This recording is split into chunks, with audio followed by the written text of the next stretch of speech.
Iniziamone una in cui siamo 2 su 3 di noi. Avevo anche scritto.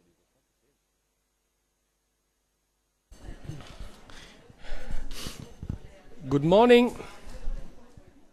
Let's start the session. Good morning, everybody. My name is Andrea Bonaccorsi. I'm a professor at the University of Pisa and member of the National Agency for Evaluation, as well as a member of the RISE expert group supporting the Commissioner for Research.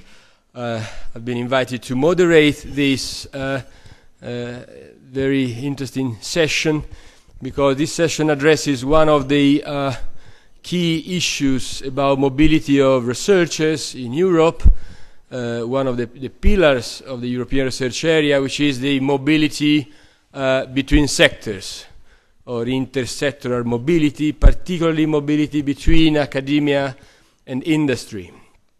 This is a problem for Europe. We know this mobility is not enough, and it has to be built in the career of researchers, both in the public and private sector, starting from their initial training, from the PhD, in order to let researchers move according to their preferences and their opportunities, and remove most of the obstacles that still made this mobility too expensive for researchers themselves. So in this session we will have 3 different perspectives on this issue, and I would like to start immediately from Mario Calderini. Professor Calderini is advisor for research and innovation to the Italian Ministry of University and Research, and I would like Mario to address the recent experience of industrial PhD, or more broadly the issue of how do we put mobility and industry academia mobility in the training of researchers, which is the Italian experience, which is the messages that may be formulated for Europe at large. Please, Professor Calderini. Thanks.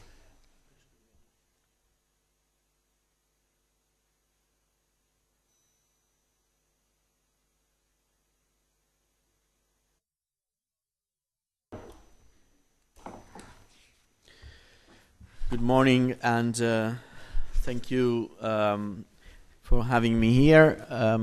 I need to apologize for forcing our chairman to switch the order of speakers and to have to leave this session earlier, but as you might know, today there is another important event of the Italian semester in Rome, the event the conference on innovation and society, which I have to attend to.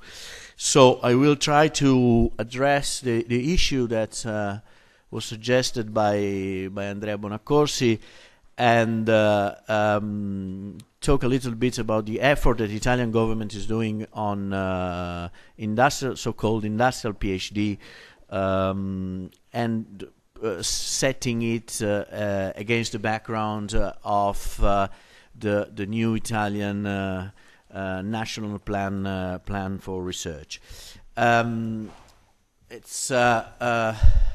We know that higher education and PhD are drivers for economic growth in Europe, and we also know the broad correlation that we have between ratio of PhD in the public and private sector and growth of different countries. To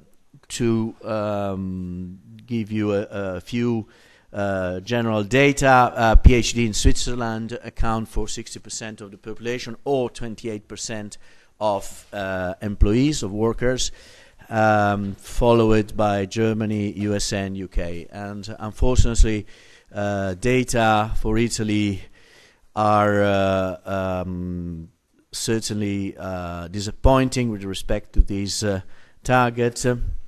We lag beyond with only 1.5% of PhD in population and 19% of workers. So it's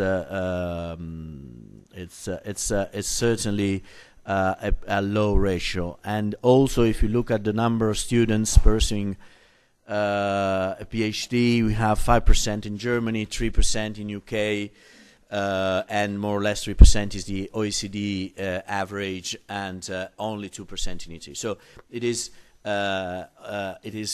pretty clear that we have a problem. The problem is different from the general perception, that is that Italy has a PhD, has a deficit in PhD. It is not strictly true. Italy does not show a deficit in PhD, or at least if we look at the balance between supply and demand of PhD trainees, there is not an imbalance, unfortunately. That is a problem in itself, of course. The problem, on the contrary, is that professional opportunities for PhD in Italy is inadequate as for their expectation and for the resources that are invested in their training. So there is a quality problem on top of a more general quantity problem. And as a matter of fact, PhDs are scarcely attractive to employers outside the academic environment, and this is particularly true in the tertiary sector. The political priority follows quite naturally. We have to transform PhD training path to seize the hidden demand for higher professional in companies and institutions. But probably more importantly, we need to generate new demand for highly qualified professionals. And I would say this last remark is probably the most important line of political action in the National Plan for Research. The National Plan of Research is being prepared by Minister Giannini and is due in the next few months. And I would say differently from the last National Plan of Research, it will be centered not as much on prioritizing research areas, but will be centered on the promotion and the support of human research in the Italian research system, coherently with the huge effort that the Commission is bringing on European research area.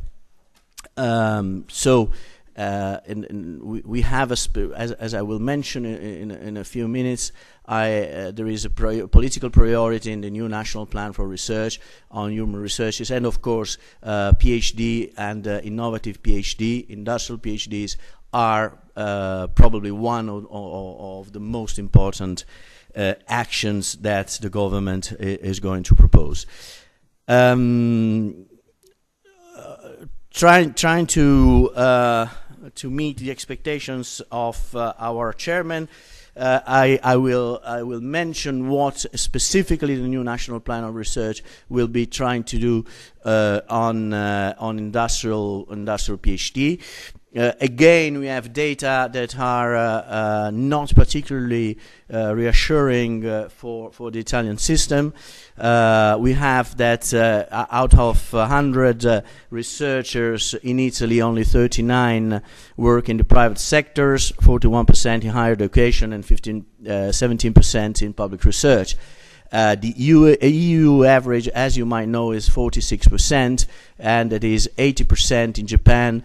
80% in USA, 70% in Japan, and 62% in China. So there is a lack of qualified researchers in the private sector. That is, of course, goes together with the low ratio, the low rate of private R&D investment in the country.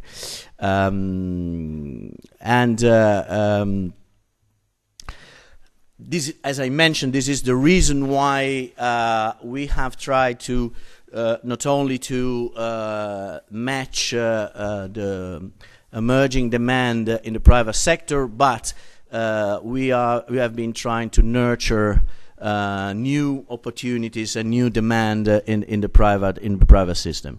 So we have basically a couple of concrete actions that have been taken. Probably the most important one is industrial PhD, that unfortunately has been introduced. Fortunately, has been introduced in February 2013. Unfortunately, has not really taken off yet for some regulatory problems, and also for the fact that we have changed the 3 ministers in the time span of 2 years. The model of the industrial PhD is a standard one. We have tried to be, let's say, as compliant as possible to the European standards, and in particular to the Scandinavian standard. The industrial PhD is going on since more than 40 years in Northern Europe, in Denmark, Norway, and Sweden. And of course, we have tried to support this action also with a strong communication action in order not to have it perceived as a protection scheme for our researchers that are not able to find their opportunities in the academic system, but as to market it as a new opportunity, a new career path for our researchers. So there has been a double action. First, fiscal incentives for companies, financial support, peer partnership schemes, but also a strong communication action in order to promote both on demand side and on supply side the new opportunities for PhD students.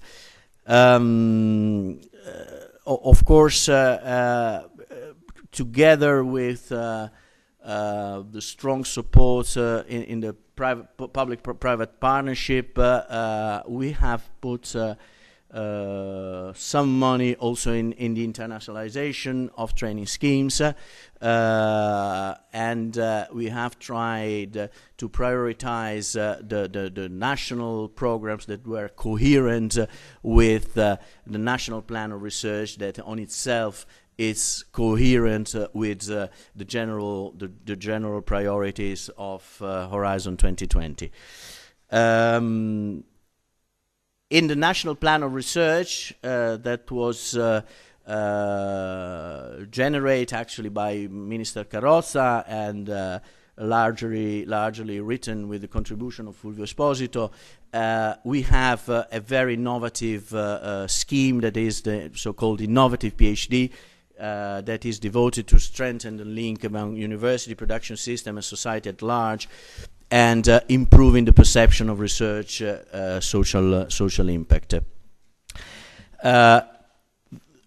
Within the general action of innovative PhD, there is one specific action that I would like to mention, that is one program that is notably promoted jointly by the government and by the industry association, by Confindustria and Fondazione CRUI, that is the Foundation of Italian Universities. For the first time, I believe, a general PhD framework was funded by private companies. There was an investment of 60 million euros, 11 coming from the government and 5 co-funded by industries. And the idea was to support, to fund 136 PhD grants in the whole country for 3 years. And again, notably, we have all major companies of the country involved and strongly supporting, and this is probably the most remarkable innovation involved in the co-design of the career path of the PhD. The objective is of course achieving a sustainable career path for PhD based on a solid public-private partnership. The goal, we will measure the success of this initiative. We hope to have 100 young PhDs at the end of their career, their PhD, hired in private companies or public or private institutions, but not in universities. The general objective is to nurture entrepreneurial skills and abilities to work for public and private research.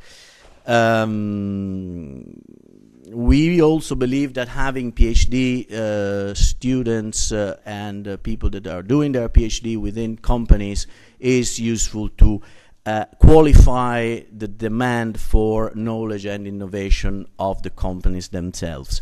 So we think that this action is not only an action for improving the quality of our PhDs, not only an action for letting the demand for PhD grow in the industry, but also strictly speaking, a tool of research policies, and in particular a tool that is useful to identify private sector's needs for research and innovation. The idea is, I would define this action on innovative PhD, and in particular PhD talent, as a soft policy action. That is that we believe that we don't have the recipe that is needed to achieve the objectives that we have set, that is to improve the number of PhD students in the industry, but there is a very important policy learning process by which, together with the private sector, we are trying to devise the most efficient ways to change a situation that, as I said, we consider largely unsatisfactory. So the bad news are the numbers, as usual, and this is a pretty heavy heritage for the policymaker. The good news is that there is a national plan of research that is putting human resources and researchers at the very center of the political action, and the other good news is that within this political line of action, the PhD and industrial PhD is a very important political objective. Thank you very much.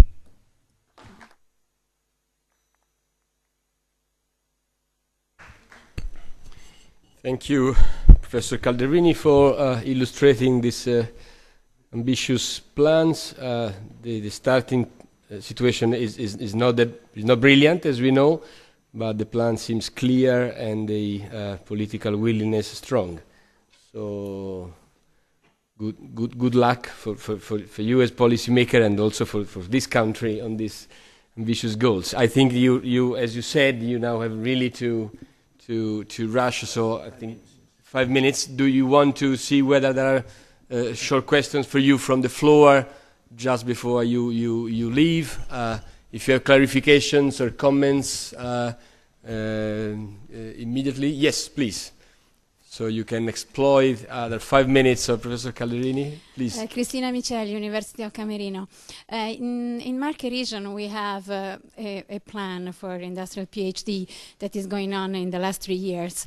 But the main problem that we have is that we have many small and medium enterprises, and so it's most of these programs are not really industrial PhD because the company doesn't have a research and development department.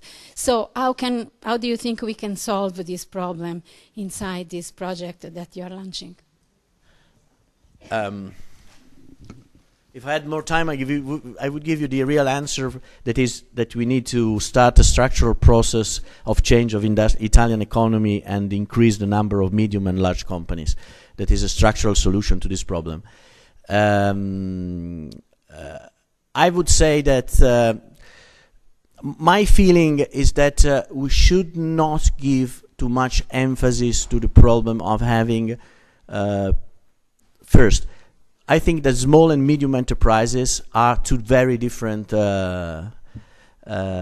things. I would say that we should not give too much emphasis to the problem of having PhDs in small companies, because I think we need to be respectful of a model of innovation in small companies that is different from having a research intensity, but is an innovation model that is worth consideration as other innovation models. I think that the real challenge is medium companies, and as I said, I would say that the only solution is to have a deep involvement in co-design of the program, and probably my feeling is that we should work a lot more on intersectoral mobility, and the solution for medium and companies is to have PhDs that can move very frequently from the public sector to the medium companies. Okay, thank you very much for your contribution. We now leave the floor to Professor Maurizio Gabrielli, who is full professor of computer science at the University of Bologna, and is also director of the doctoral school in ICT of the European Institute of Technology, the ICT Labs. For Professor Gabrielli, I think the question is about the efforts placed at European level to build up a European model of interaction between research and industry, witnessed by the European Institute of Technology, and the notion of KICS, the notion of the triangle, and the way in which research interacts with industry, both in research and in training. What is the experience? How are things going from this perspective? Please, Professor Gabrielli. Thank you. Good morning, everyone. Thank you for inviting me here to speak about our doctoral school. So the starting point for this presentation, for this talk, are three facts that we heard in the previous presentation and in some presentations of yesterday. So the first fact is the fact that PhD students are not that much attractive for employers outside the academic world. This was just said by our colleague, Professor Calderini. The second fact was mentioned yesterday by Mr. Connors, if I remember correctly. So he showed us some data about New Zealand, but these data are completely general. So the data show the fact that PhD students currently and in the future less and less will work in the academic world. They will work in other sectors like industry or other sectors. And the third fact was mentioned by some colleagues from the Marie Curie actions. So the fact that we need to reason at an European level in order to be really competitive in the global scene. So what we are trying to do here is to address these problems from a specific perspective, which is the ICT perspective. And I'm going to tell you a little bit more about this doctoral school that we have in this KIC. And so first of all, so now it's working, the microphone. Okay. So first of all, a few words about the KIC, this instrument that was set up 6 years ago by the European Commission. So we have this European Institute of Technology, EIT, which is an independent body set up, as I said, started 6 years ago for promoting innovation and entrepreneurship in Europe. So the implementing tool for this is the KIC, the Knowledge and Innovation Communities. The mission of a KIC is to bring together institutions both from the industrial world and from the academic world, trying to build partnerships which are European. And the aim, the mission of this KIC is, as I said before, to develop innovative products, to try to help in starting up new companies, and also to train a new generation of entrepreneurs. So there are currently 3 KICs, 2 more are probably coming. The one we are interested here, our KIC, is the so-called EIT ICT Labs. The name is a little bit unfortunate because it's difficult to pronounce, at least for me. But anyway, it's the KIC which is addressing problems in the ICT world. So it's about information and communication technology. This picture here gives you an idea of the structure of the KIC. So we have 9 nodes in Europe, ranging from Sweden to Spain, from England to Italy. We have, and I'm glad to say here that the Italian node is represented by Trento. So the Italian node is located in Trento, where we have a collocation center. We have some colleagues working here. Some of them I see there, and we have around 100 companies which are participating to this KIC. The most important players, European players in the ICT world, are, as you can see from the picture, are in this partnership, and we have around 20 universities, including some old ones, really old ones, like the University of Bologna, which is my own university. So I'm glad to mention it.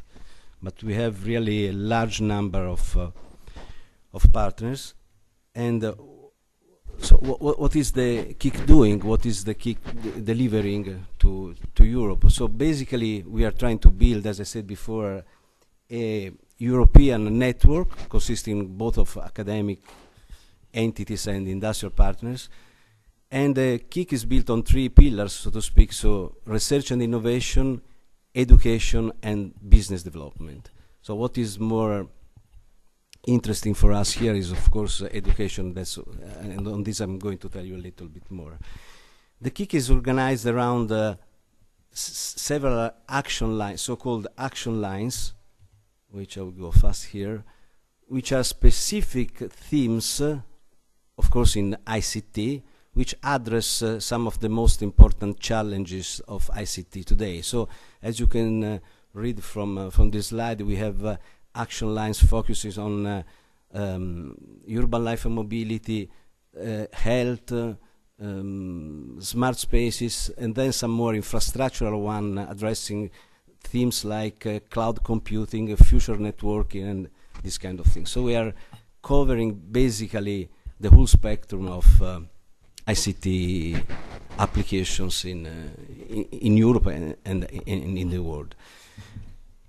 And so coming to what is interesting here, so to education, as I said before, the aim of the education plan of the EIT ICT Labs KIC is to train a new generation of knowledge workers, innovators, leaders perhaps, and the basic idea is to have 2 components for this education.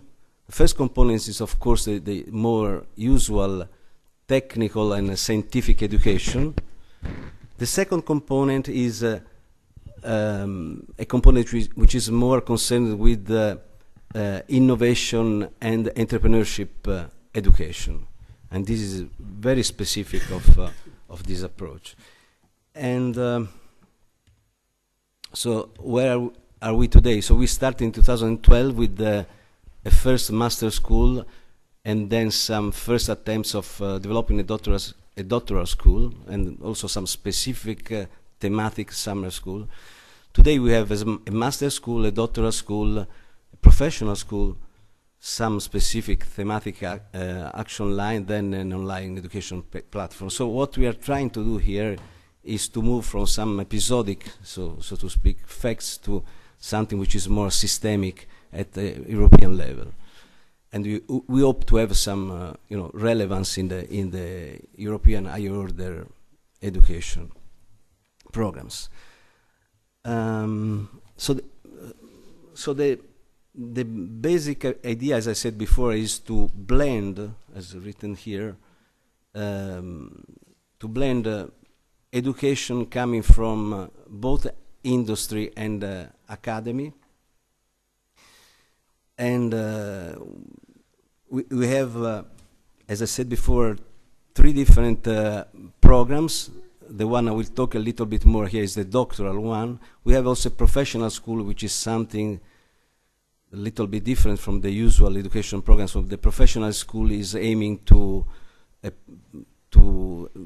kind of permanent education for professionals, for people who want to update their knowledge, to want to be informed about novelties, new development. So this is something a little bit different. Of course,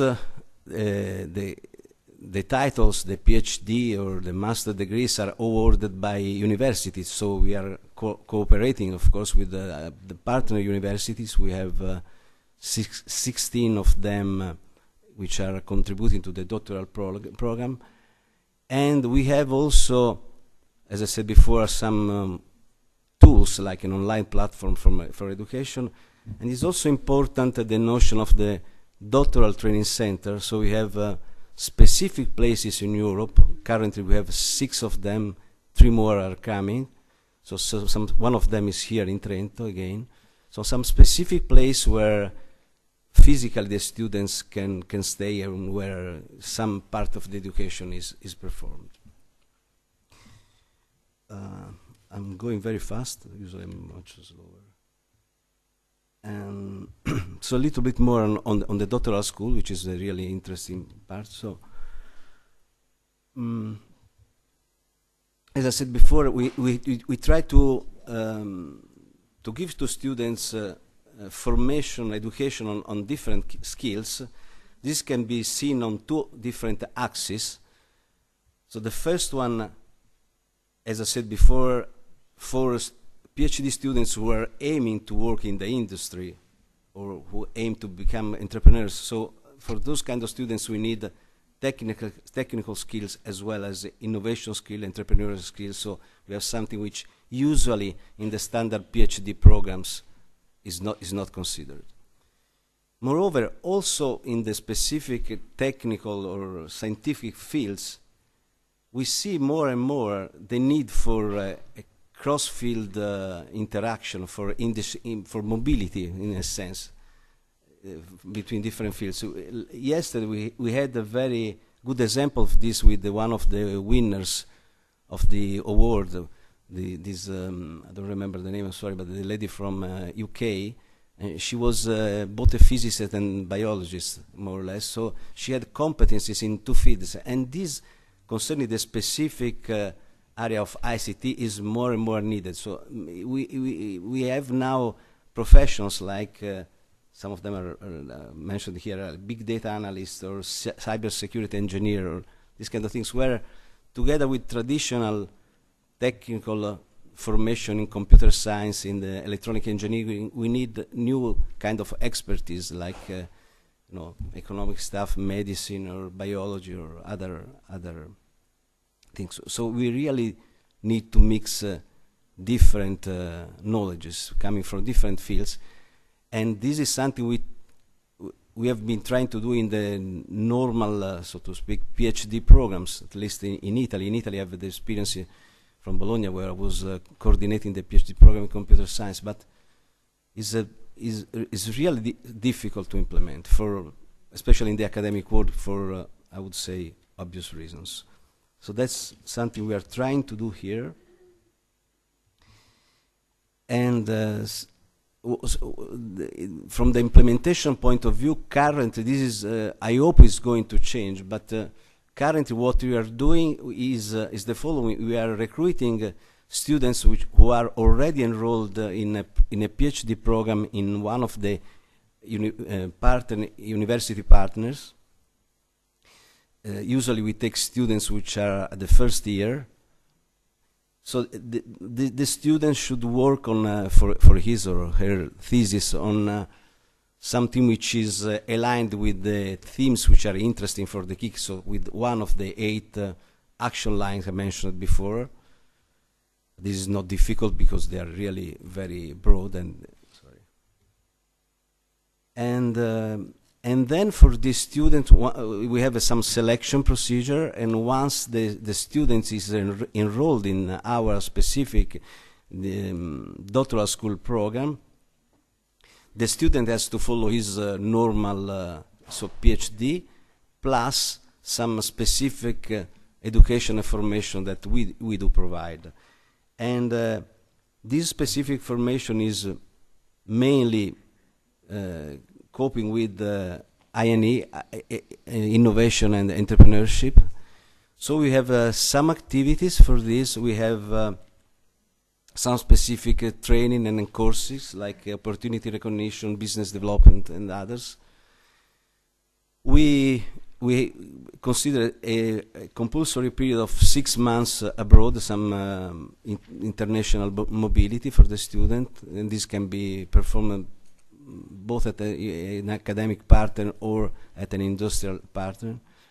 And also what is specific of our program is that at the end of the PhD, when the PhD thesis has already been submitted, not necessarily defended, but at least submitted, so when the student is free from these main duties. So at the end of this period, we have 6 more months of a kind of stage, so a period called the business development experience. And in these 6 months, the student will work in an industry or in an incubator structure, or anyway in a practical, in the real world setting, and will try to apply what he has been studying and to do something practical. And as I said before, of course, the PhD title is granted by the university, but at the end, if everything goes well, the student will have also an EIT certificate, which is certifying this added value for his or her PhD. The kick is so this is basically what I already told you. We have around I was using here a CTS, but then credits, but then after the discussion of yesterday I switched to more traditional fractions. So we have around 3/4 of the education on scientific and technical material, and 1/4 about innovation and entrepreneurship. And the rest is something I already told you. Of course, EIT is somehow funding, so we are more or less spending 50,000 euros per student for the whole period of the PhD. And this is something which has to be considered in addition to the grant that the student already has. And this is mainly money for paying the mobility, for paying this final development experience. And according at least to Italian standards, is quite a lot of money for a PhD student, and according to European standards, a little bit less, but still is something definitely relevant. So a little bit more about the doctoral training centers. As I said before, these are the locations where the student has to perform most of his work. So these are meant to be places where where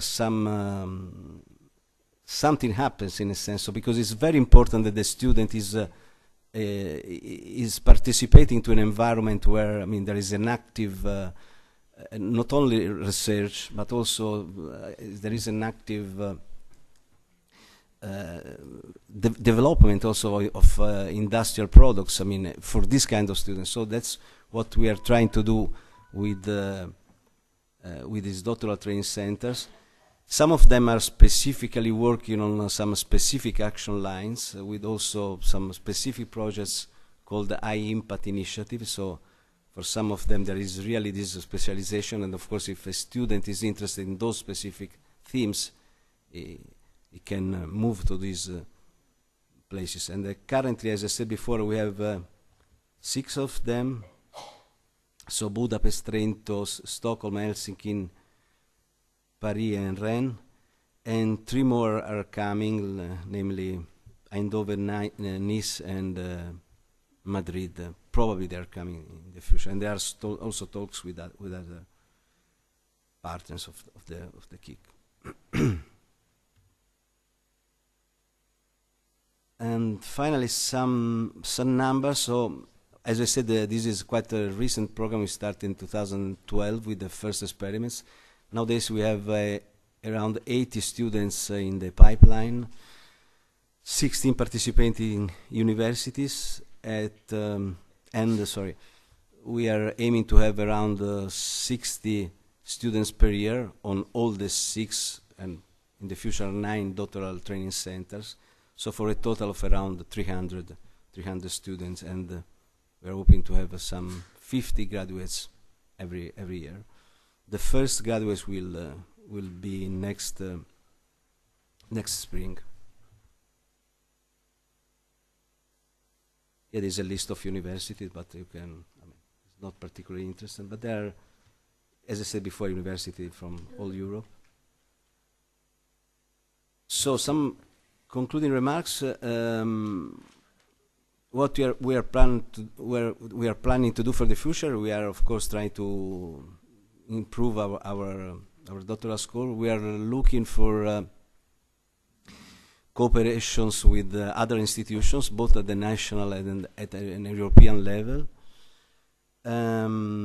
We are also aiming to a change in the recruitment procedure. So what we, at least me, this is my personal view actually. So what I really would like to have is to have some specific EIT labeled positions founded, possibly co-founded, both from EIT, from some industrial partner, and from some national funding agency, but so to have some specific work for some specific IT PhD position with this aim that I described before. And a real last remark is that so on a more general level, our aim here is to try to help in increasing the competitiveness of Europe, because we heard some numbers today and yesterday, but concerning specifically the ICT area, the ICT field, the situation in Europe is not so satisfactory as it could be. We have a lot of researchers in Europe, a lot of brilliant researchers. Some of them are exported also to other countries, non-European countries, a lot of them to US. We had a lot of things invented in Europe, starting from the web, which was an European invention. But today, if you look to the data, to the amount of the GDP which is spent on research in ICT, or just to some numbers like the number of engineers in a general ICT field, which are, between brackets, produced by the system, the numbers in Europe are definitely lower than those that you have in US, South Korea, and Japan. China is something little bit different, because it's for some aspect a different country. And this is these are some consequences, because more and more the technology that we are using in ICT is coming from non-European countries. So this is something that we should little bit think about, and we should do something for improving on that. And of course we have a lot of challenges here. Thank you for your attention.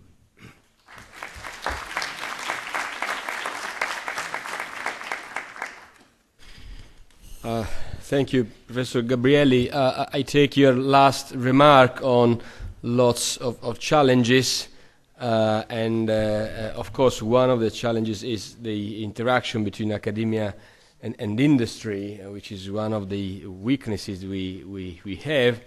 So the third speaker is the right person to discuss with us where these problems are, because Francisco Javier Rubio Pomar comes from GlaxoSmithKline in Spain, and he will report about the company experience with a collaboration with academia, within a European industrial doctorate, reporting on different company perspectives from the legal to the management issues. We really want to understand where the roadblocks are, where the obstacles are to promote more collaboration. Thank you. Thank you. And sorry for the alarm, that was aimed for me. Actually, I will thank that you warn me when I reach 15 minutes. 15, yes. Okay. So first I want to thank the Commission for the invitation and the Province of Trento and all the organizing committee. It's a very interesting meeting, but also very well planned, and people have been really kind. Just before starting, very briefly about me, I used to be a veterinarian a long time ago. I did my PhD. I started applying for scholarships to survive, and it slowly became a profession without noticing it. First time that I won, when I say I won, of course, it's a part of a team. It was an ITN, and since then it's been a very good relation with the first people, and then Maria Slodowska. Okay, program. And I still do remember the first time that we won, how happy I was, and then the coordinator said, now you are the project manager. And then I had to change from science fiction into reality, and it was a shock that lasted 5 years. So since then I always try to adapt proposals to reality after suffered the end of several projects. Then again, I work in a private company. That means that I still consider myself a researcher, but I cannot choose what I do research. It can change from one year to another. Even if you are successful, you can be closed because you depend on sales. So we also suffer the crisis. And although I'm going to present GSK DDW in Spain, we are up to 200. We really consider ourselves as a research institute. We suffer the same pressure as a medium company, if you can see it that way. Okay, there we go. So it's 18 slides. 4 of them are empty, 5 of them are about the company, so there are really 9 slides with some content in which I will talk mainly about the industrial doctorate, the ITNs, with the management perspective, not the scientific content of them, and then what do the students and the supervisors think, and I will also point, because this is a presentation that has been given before, to the duration of the PhD and the intellectual property rights, because they are usually the issues that come in questions. I really would thank people to ask questions at the end and make a discussion, because it's, okay, not for the northern countries, but for the rest it's still a new model, so we have to adapt and we have to improve it. So GSK R&D in Spain, it's the Tres Cantos Medicine Development Campus in Madrid. I will go very fast, but the presentation will be available on the website after the talk. There's the Disease of the Developing World Drug Discovery Center, the DDW, and the Molecular Discovery Research Center and Ultra High Throughput Screening. So as I said, we are up to 200 in total, although there's a floating population in the center. What do we research for? They are called neglected diseases. So it's diseases of the developing world, it's kinetoplastids, those Leishmania, Chagas, malaria, and tuberculosis. So we are really fighting tough guys here. And good thing is that even though we are in a pharmaceutical company, we have a lovely status. The center is fully dedicated to diseases of the developing world. From 2010, I have to say that I started working just that month, January 2010 as well, at the company. There's an open innovation scheme. All the patents that will be developed will be into the patent pool, so will be available to all developing countries. All our compounds are open and available for research institutes, other companies, whoever wants to research on them through the open source. And then again, we have created, it's been created, the Open Lab, in which we establish collaborations with whoever we think that can improve the drug development on neglected diseases. So I'm going to talk more about this, the Open Lab. This is a description of the international collaborations we have. As you see, there's an Open Lab fellowship program. I encourage anyone who would like to send an application for this fellowship. There are two different programs. One is for the institutions that propose a project, and then again we also want a co-fund so individual researchers can actually apply it by themselves. We collaborate with many institutions, naming, because it's private funding, the Bill and Melinda Gates Foundation, the IMI, and then I will focus on the projects, which is something we created in Tres Cantos. We started with Cooperation Health, which is called ORCID. It's finishing this year, and we tried with an ITN twice before, as coordinators, before going into a different set. This different set is the ITNs as a partner and the industrial doctorate. At the moment that we discovered the industrial doctorate, we switched into that program, and I'm going to describe why and what do we think about the industrial doctorate program. Okay, it's all opinions. Huh? So ITN, they have a lower success rate. They're more complex. The complexity of organizing a larger consortium is always more difficult. The risks increase by the number of partners. And we are interested in collaborating as partners as long as the science is interesting. But industrial doctorates, they do need good science, always an interesting project, and company and university must be aligned. That doesn't mean that they have to know each other for a long time. They just have to be aligned on the project. You have to. The good thing is that you can maintain focus on the aim throughout the whole project. Okay, it's 100% salary funding, but it brings the accumulated efforts of 2 to 5 students in 3 years. It's a considerable workforce. Now here, stop to say that companies may not be interested in PhD students per se, but companies in which bosses have done their PhDs, they know it's tough work, and they know how to use that work when students are working for them.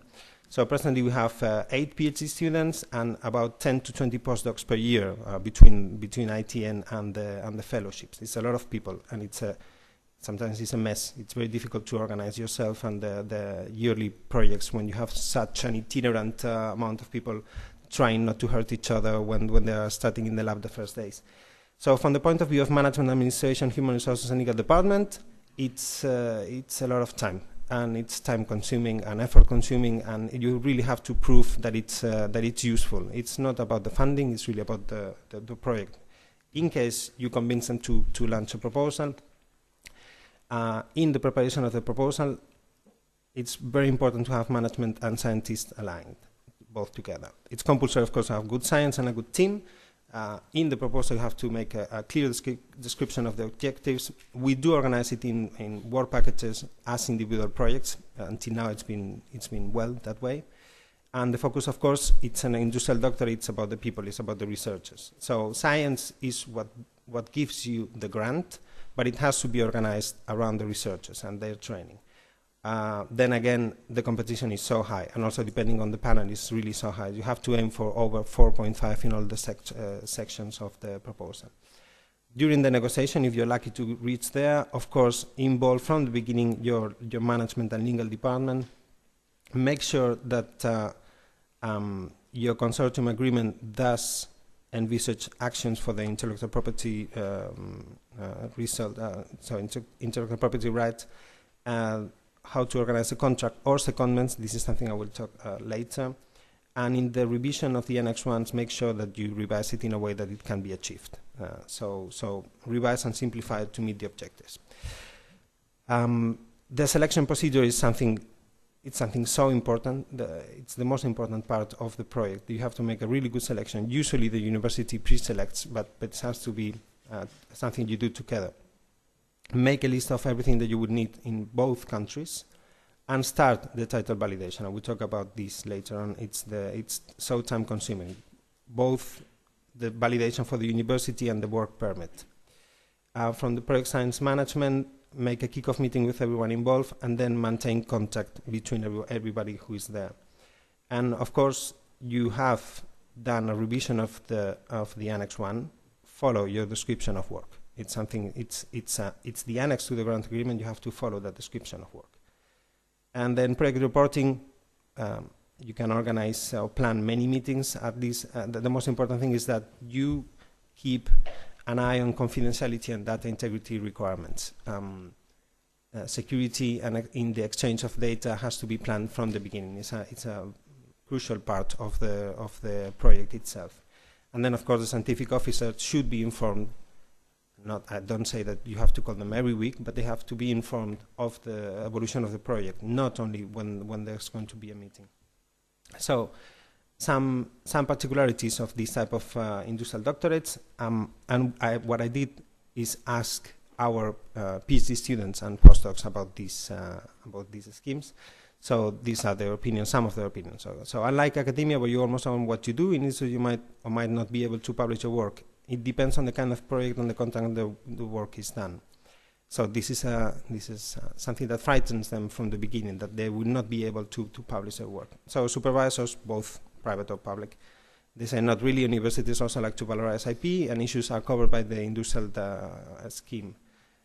From our point of view in management, it's just a question of basic good practices on exploitation of research. All decisions, what we write in the proposal is that all decisions and agreements on IP will aim to facilitate all researchers involved to achieve the objectives contained in the individual projects, so that we will not stop the thesis defense. And that we know that it's important for the students to have their thesis defense, and we'll do what we can. But I put there an extract from the evaluation summary report of this year, in which one of the evaluators said specifically how we would implement the compensation action. So the fact that we didn't describe precisely how we were to do those compensation actions was a bad point, and we ended up with 88 points, probably second on the reserve list. So we were very close. It was a difficult moment, saying, do we have to argue about this? I bring it here. I think it's not fair to judge an industrial doctorate on the basis that intellectual property right uses may complicate the project. If happens, because it's not so often that happens, but if happens, it's project success. I mean, I would have loved to be capable of patenting anything when I was on my PhD. I think that would have been incredible. But in any case, you have to have clear IP policy at both sides. Okay, I hope that this talk can bring this discussion to the European Union for the next evaluation taking place next year. So a very specific particularity of a PhD in 3 years, you have to understand. Yesterday somebody was saying that maybe you have to assume that there are two-tier PhDs. I don't know. I really don't know what to do about this. But what I know is that when you accept an industrial doctorate, you sign for those 3 years. So once you have committed, there's no obligation to ask the European Union funds for this. So once you have signed for this, you have to follow that. Although even the students think that it's too short. And there's a specific particularity about this. It's moving to a different country and then start your PhD, and then moving to another country and also to another sector, and then continue your PhD, and then going back to defend your PhD. It's very difficult. It's time consuming. It's a lot of things that they learn to do, which is also training in a way, but it's time consuming. So these 3 years, the effective dedication, you have to put it in perspective that the logistics are quite complicated. From the supervisor's point of view, it's too short. It's too short. So we have a continuous discussion between the management and the supervisors, and then of course the students would like to finish as soon as possible. So nothing new under the sun for those that we have to suffer a 5-year PhDs. Okay. Other particularities from their point of view, the project you undertake may not be high priority in your company, and you might have to defend well your request for certain resources. This doesn't happen in academia. Well, it does happen in academia as well. And unlike PhD programs, there's not a clear training for them. But there are a lot of things that they can do. So the problem is that they're a little bit alone on how do they organize their additional training schemes. So they have a lot of online courses, and they can sign themselves for training and courses. The only thing is that the training goes more into the academia from the PhD point perspective, but there's a lot of training that they can do, but they have to organize it themselves. So I will change the order. It might slow them down in the beginning, but it's very good for them in the long run. Great. So from the supervisor point of view, other particularities of this industrial doctorate per se, the authentication and storage of raw research data according to industry standards. So, okay, this is because we are a pharmaceutical company. If there's a drug that will be developed and will be, of course, used in humans, you have to be capable of tracking down to the raw data in the lab diary, in the lab work, so in the lab notebook. And that's a routine practice for us. When you start cooperating with academia, they do understand that they have to do the same thing, so they actually implement that method, which is, I think, it's positive also for them. Positive or negative, it's compulsory. Many times the company imposes stricter regulations on this type of projects than what the Commission would do. Formal research communication by PhD students, of course, by written reports and teleconference, and something which was, again, developed for the first project is because we have a lot of online interaction, the secured internet communication line and access to online project that supported to have a secure repository of documentation that both parts can access. Okay, so PhDs, I heard again before that those PhDs that cannot have, those students that cannot have a position or that cannot access a PhD track in the university go, well, these students, they have other options. They even had alternatives. So, but they chose to embark in the industrial doctor. So the question is why, and these are the answers. They considered working in the industry gave them some future, and it trains for them. They liked the topic and suited their interest. It was research, product-oriented research. Of course, the prestige of the Marie Sklodowska-Curie Fellowship. The salary is good. They were honest about this as well. And the international experience. So, positive points so far. From their perspective, nice bosses. I think that the relation from the beginning is also very important. Salary, cultural experience in a foreign country, cutting-edge research at fast pace, research-oriented targeted approach to work, resources, of course, the access to not only the lab in Spain is good, but if they need something else, they can actually travel to other premises. The teamwork, and I would say the dual teamwork, the one with the university and the one with the company, and all together, so different perspectives. Networking, of course, it's important, at least in Tres Cantos, as I presented before. There are a lot of people coming in and out, different projects, collaborations, so they see these mutual learning seminars, and it's very interesting for them. And they're involved in the project because, of course, we ask them to attend the meetings with the officer. I mean, we are such a small team, it's silly that they are not involved from the beginning in the decision making or when we prepare a meeting.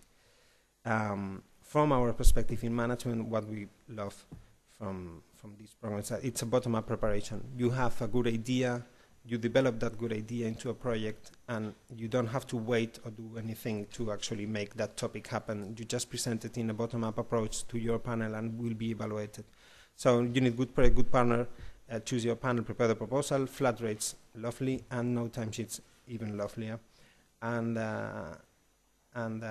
from the European Union, we just passed the midterm revision of one of the industrial doctorates, and they said the selection procedures were good, the management was okay, and they acknowledged that we are discussing about this 3 year, because we were actually discussing between ourselves, not the officer was quite impressed that we were doing that. So it's the last slide. Some considerations for the open discussion. Project duration. So can it be in 3 years? Project start. We have to adapt to PhD courses. So it's very important that the project starts knowing that you will do the selection, and once the first month that you start the contract, it's the first month of the PhD courses. PhD fees. So we have to pay them even when they are not at the university for 18 months. And should it be a different price between European Union students and non-European Union students? Or if they have the contract with them, it's cheaper, and when they go into the contract in the company, they have to pay more. It's we have faced this at the end. It's much easier to say, okay, you contract them from the beginning and we take them as a secondment. But then it's less commitment from the company. But it's not because we are less committed, it's because it's more practical in the long term, even for the students. bureaucracy, it's a lot of bureaucracy. I know there are many efforts about trying to organize this common-based database validation, European passport for researchers that come and go. We all know this story about somebody who tried to hire a Nobel Prize but could not validate the permit, and then they have to hire them as a technician. So my opinion is that it's a bit silly that we take so long into finishing our degrees and PhDs and masters, and that makes it more difficult than actually just working as a plumber, that you can go anywhere in the European Union. Training. So we go pro, saying that they will defend the PhD, even with all those complications about the 3 years and the IPR and everything. But should or must be in the proposal. I mean, it would be good that it's clear. I mean, does it give positive points to say that they will do a PhD during the industrial doctorate? Of course, it's compulsory, but the EDCT training credits, I mean, at times it's very difficult to actually put credits into the private training. Merits. Experience in a private company will be a recognized merit when they apply for a tenure position in the university. And then protection of research is a negative outcome or scientific objective. It has to be clear that it's a positive thing. Risks, it's very difficult to change the individual project, and of course it's almost impossible to change the person that is working, so there's a limited rescue option for the project if it fails. Should we aim for low-risk projects? The answer is no. It has to be relevant science, otherwise it will not work. It has to be aligned also with the private sector. So we prepared best practices in industrial doctorate management in one of the projects. It's available at that website. And a colleague of mine just told me yesterday that we are organizing this next year in Spain, so I leave it as the last slide. Thank you.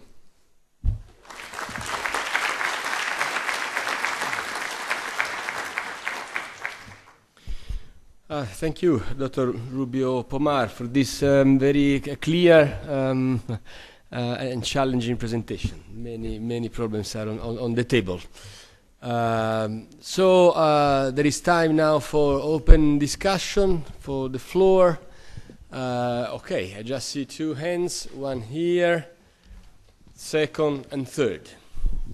We will collect several questions before giving time to reply. Daniela Corda, National Research Council of Italy. I have a question for Dr. Gabrielli. I might have missed the information during your presentation, but did you say whether the PhD is open to European or also international, I mean, out of Europe student? And then, of those students, I mean, is this a course that is also followed by Italians? I mean, Italian like this type of course? I mean, I'm curious to know in percentage how many Italians you have. And I didn't understand another thing, maybe too early, I don't know. Did you finish already one course and know where these people are going, what's happening to them? So, and then I have, this is a question to Professor Gabrielli. Then I have a comment on Dr. Pomar. And I agree very much for different reasons to what you said, that 3 years PhD program is too short. I mean, I have the experience in my institute. We had for many years the Open University PhD program that is up to 4 years, actually for even a bit more can be. And now we have the 3-year doctorate with several Italian universities. And I mean, the main difference is that if a person is already in the project, then you can have the 3 years project. But if he starts from zero, it's impossible to have someone expert in a field in 3 years, having data, writing the doctorate. But this is my personal experience, so I wanted to share it with you, and maybe my colleague will disagree, but okay, we'll hear later. Okay, thanks a lot. Second question there. Well, first of all, I totally agree. I think that 3 years PhD is a bit too short if you start from scratch. However, my question was for Maurizio Gabrielli again. Is there any kick on healthcare currently or upcoming? That's it. Thank you. The number 3 is here. Thanks. then 4. Thank you. Good morning, Conor O'Carroll. I fully agree with the 3-year issue. In fact, it's a very broad issue, as you may well know. It's not just it's both a national and an international issue. But I think your last slide was great, because you could spend a day talking about those issues, and they're critical issues for all collaborations between industry and academia. But there's 2 points I wanted to make. One was on the training, and you were a little bit concerned about what you saw as a lack of training. I would say it is the opposite, because training is not just about going into a classroom and learning something. It's also about the experience of being in a particular situation, of acquiring experience. And I can only imagine that if you're in a company, you are actually experiencing a lot of things in terms of entrepreneurship, intellectual property, which you would never learn in a classroom. So in fact, the training element there is very strong. And the second point is that you were concerned a little about this concept of the 2-tier PhD. I don't think that's necessarily the case. My point yesterday in a 2-tier PhD was one where the lesser of the two is the one where the student is neglected. In other words, they're not treated with in terms of their individual career development. I think in a structure like an EID, it's quite the opposite. You would actually place a lot of focus and management, as you pointed out as well, significant management resources put into that. So I wouldn't think at all, and I wouldn't be worried about that as an issue. Thank you.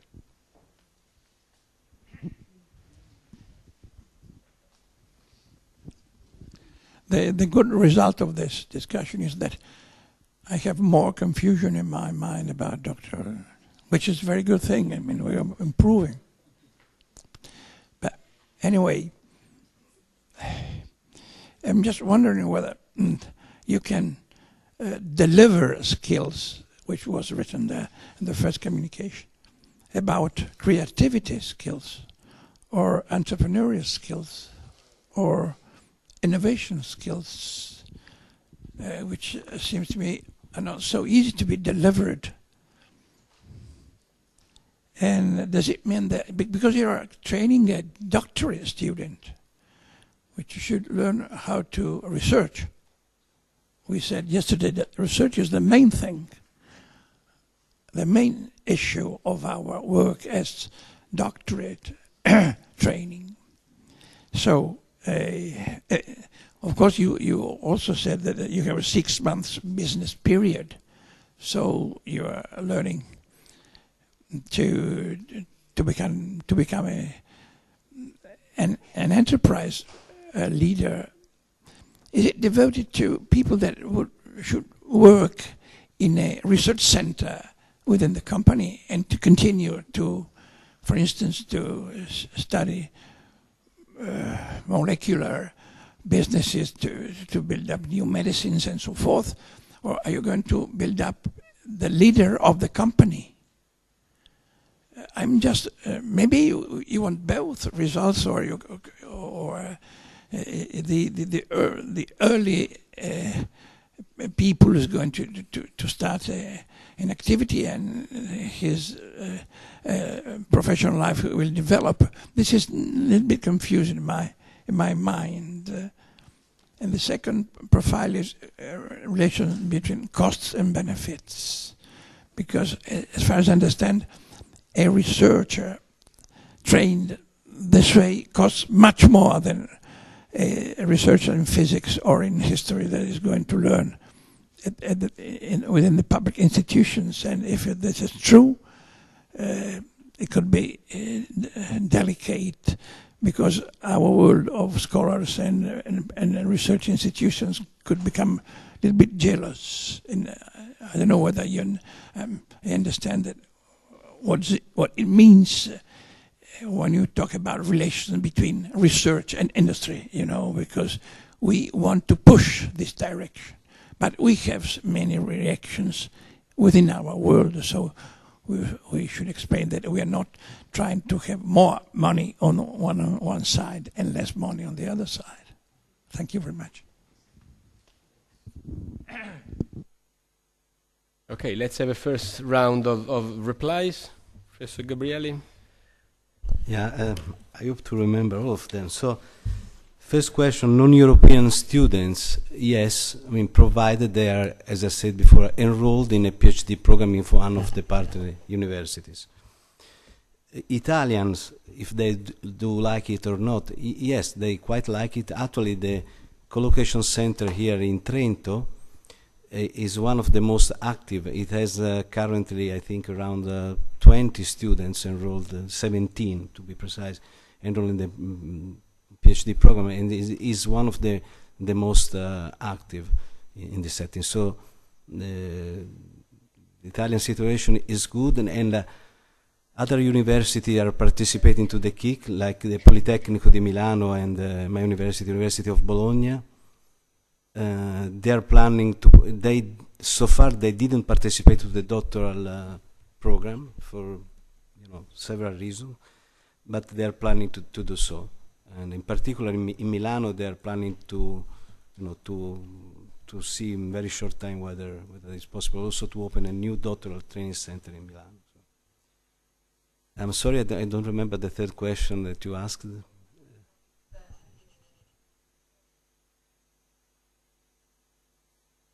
No, destination of the first, as I said, I think the first graduates will be in next spring. So yeah, sorry, I was not. I missed this from your talk. This was, yes, of course, my fault.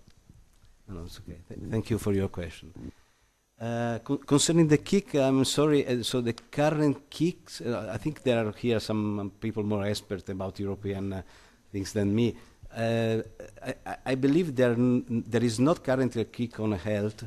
And I heard there are two more coming. To be honest, I don't remember exactly. Perhaps one, yes. But someone has some more information here, because I'm from computer science, so I'm not a politician. Hello, Per Kommandant from Norway. As far as I remember, there was a call now in September for a kick on healthy living and active aging. Yeah, I know that there are two or three proposals which are now currently being evaluated, but I don't remember about the. I'm sorry about that.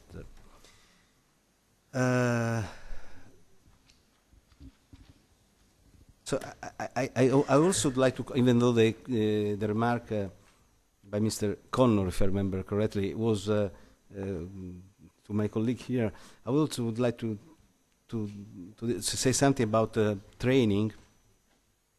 So you say that training in the industrial world is not necessarily of less quality than the training in the academic world, and I definitely agree on this. I mean, once more, it's important, and I'm coming also to the question of Mr. Berlinguer. I mean, it's important to see what is the target, what are the students. So let me say, on a more general perspective, personally, I'm from computer science, I'm from theory, quite strange.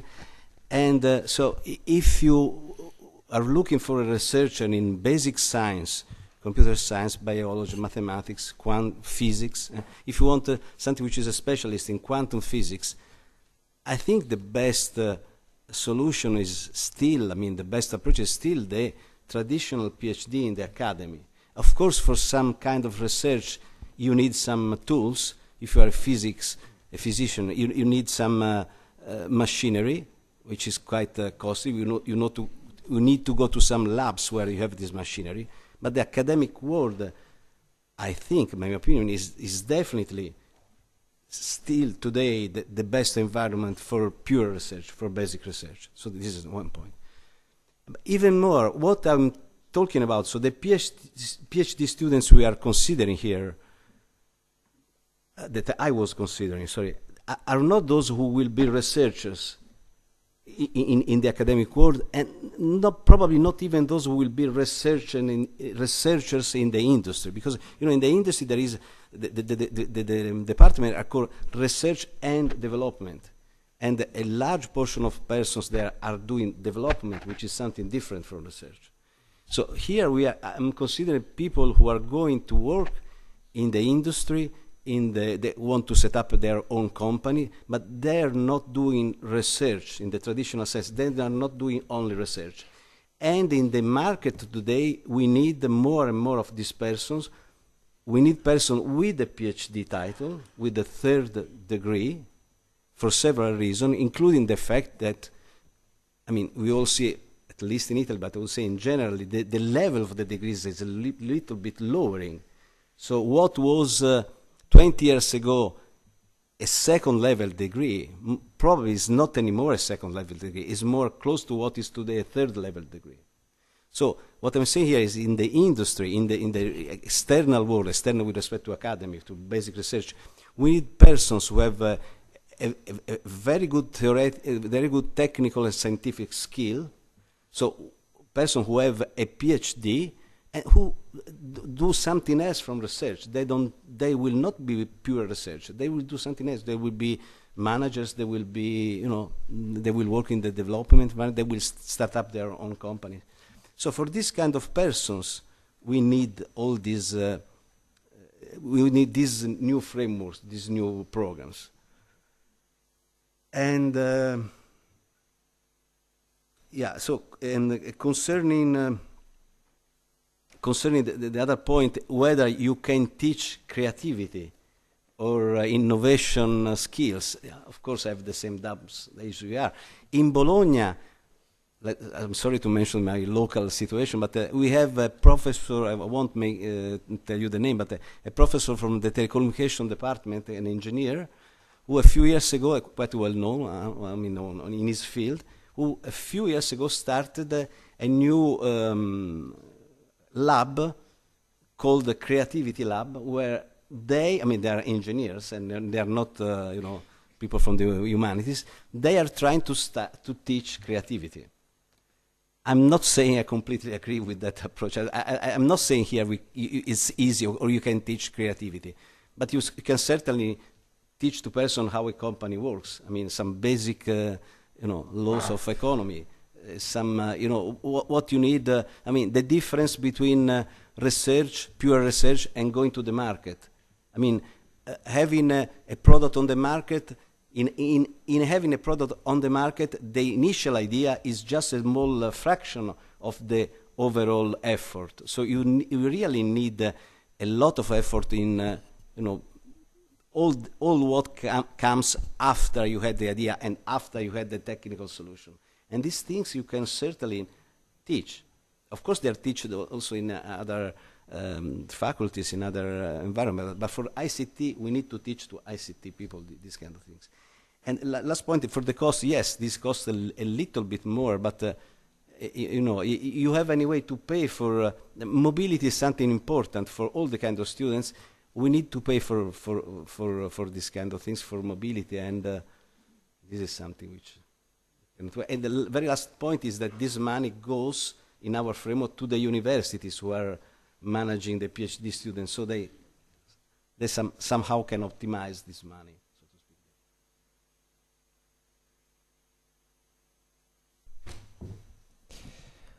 So first, I want to emphasize that it may look as a critical presentation, but it's very positive. I mean, the message we want to bring is that we do like the industrial doctorate program. So the fact that I'm critic is because I really think it has room for improvement, and I bring it here. But it's really positive. We really like it a lot. So the question about, I will go first to that one. Are we training them as industry leaders? Good question. Do classical PhD courses train university leaders, and will they get the position to actually prove that they are university leaders? It's let's escaping from that. I would say that they do learn the scientific method, which is an important thing in a PhD. They do learn to try to test, to plan an experiment, to check it with peers, to publish. That's what they learn.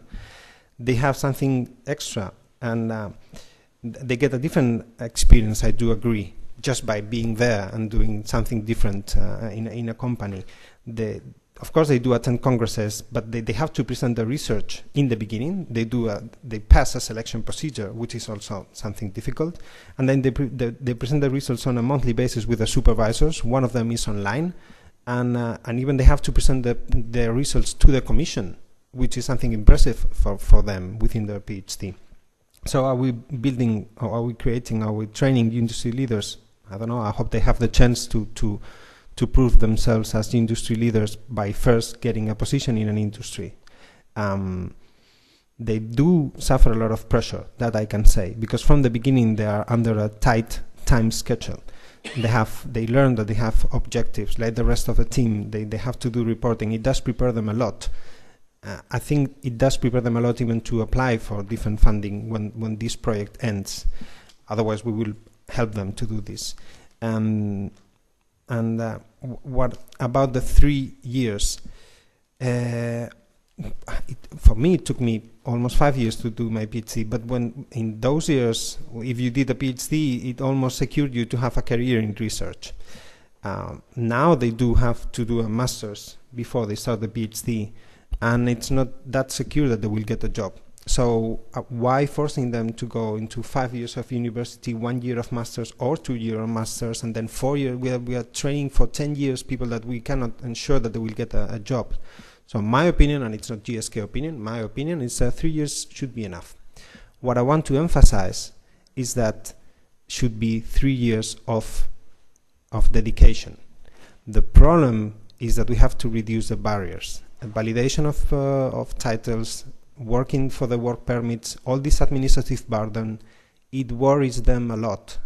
And that hampers the progress of their own individual progress in their research. So 3 years, it's enough, but we have to make it much easier than it is now. Thank you.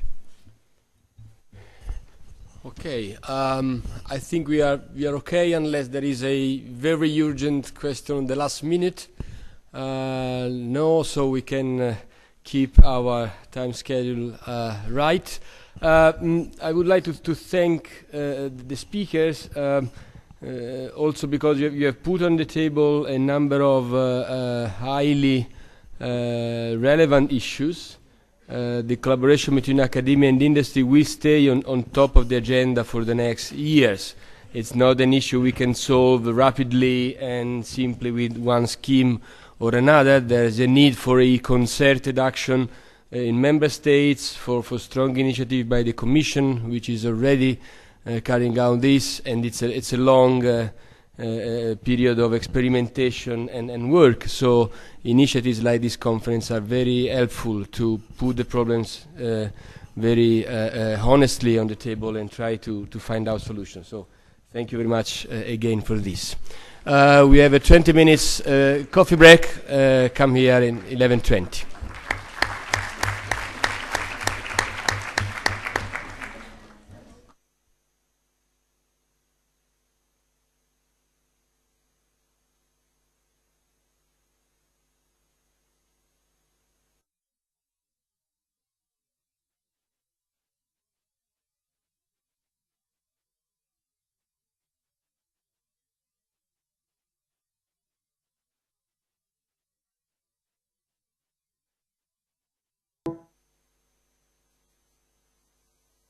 So we start. Thank you for attending our panel discussion. I think you know the discussants already, since two of them were already speaking yesterday, and the Professor Bonaccorsi was speaking this morning, so they do not need to introduce themselves. Perhaps Professor Bonaccorsi can briefly explain what ANVUR is. If you read what is written on the conference program, the goal of this panel discussion is very ambitious, as it has to be. The program says to provide a unified view on what is believed to be mostly urgent to fully implement the ERA, the European Research Area. The European research area was repeatedly mentioned during the conference, and you all know the ERA priorities, which are, of course, all important for researchers. But there is one priority which specifically addresses researchers: an open labor market for researchers. As a title for our discussion today, we took almost literally this ERA priority by adding an adjective which is for us crucial: an open labor market for empowered researchers. So I would like to a bit circumstantiate our ambitious goal, saying the question is, what is urgent and feasible to speed up the realization of a single open labor market for empowered researchers in Europe? Indeed, we need to speed up the process, because apparently everybody agrees on the objective, but for some reason the progress towards this objective is sluggish. In a way, I realized this during the discussion yesterday afternoon, is very similar to the issue of gender equality in research. Everybody agrees, but the progress is sluggish. So I think that it was a very appropriate choice to raise this issue at this conference, because the Marie Sklodowska-Curie actions represent an extraordinary best practice in this domain, a best practice that should be mutuated and imported at national level, as we heard yesterday is the case, for instance, in Norway. I think the example of Norway, who is mutuating from the Marie Sklodowska-Curie actions into the national system, is an example that should be followed by other countries and, of course, by my own country. To facilitate, che ridi, Alessandro? To facilitate our discussion, the organized prepared a small set of questions that I will ask to the panelists. After each round of answers, I will open the floor to the audience to collect also your input.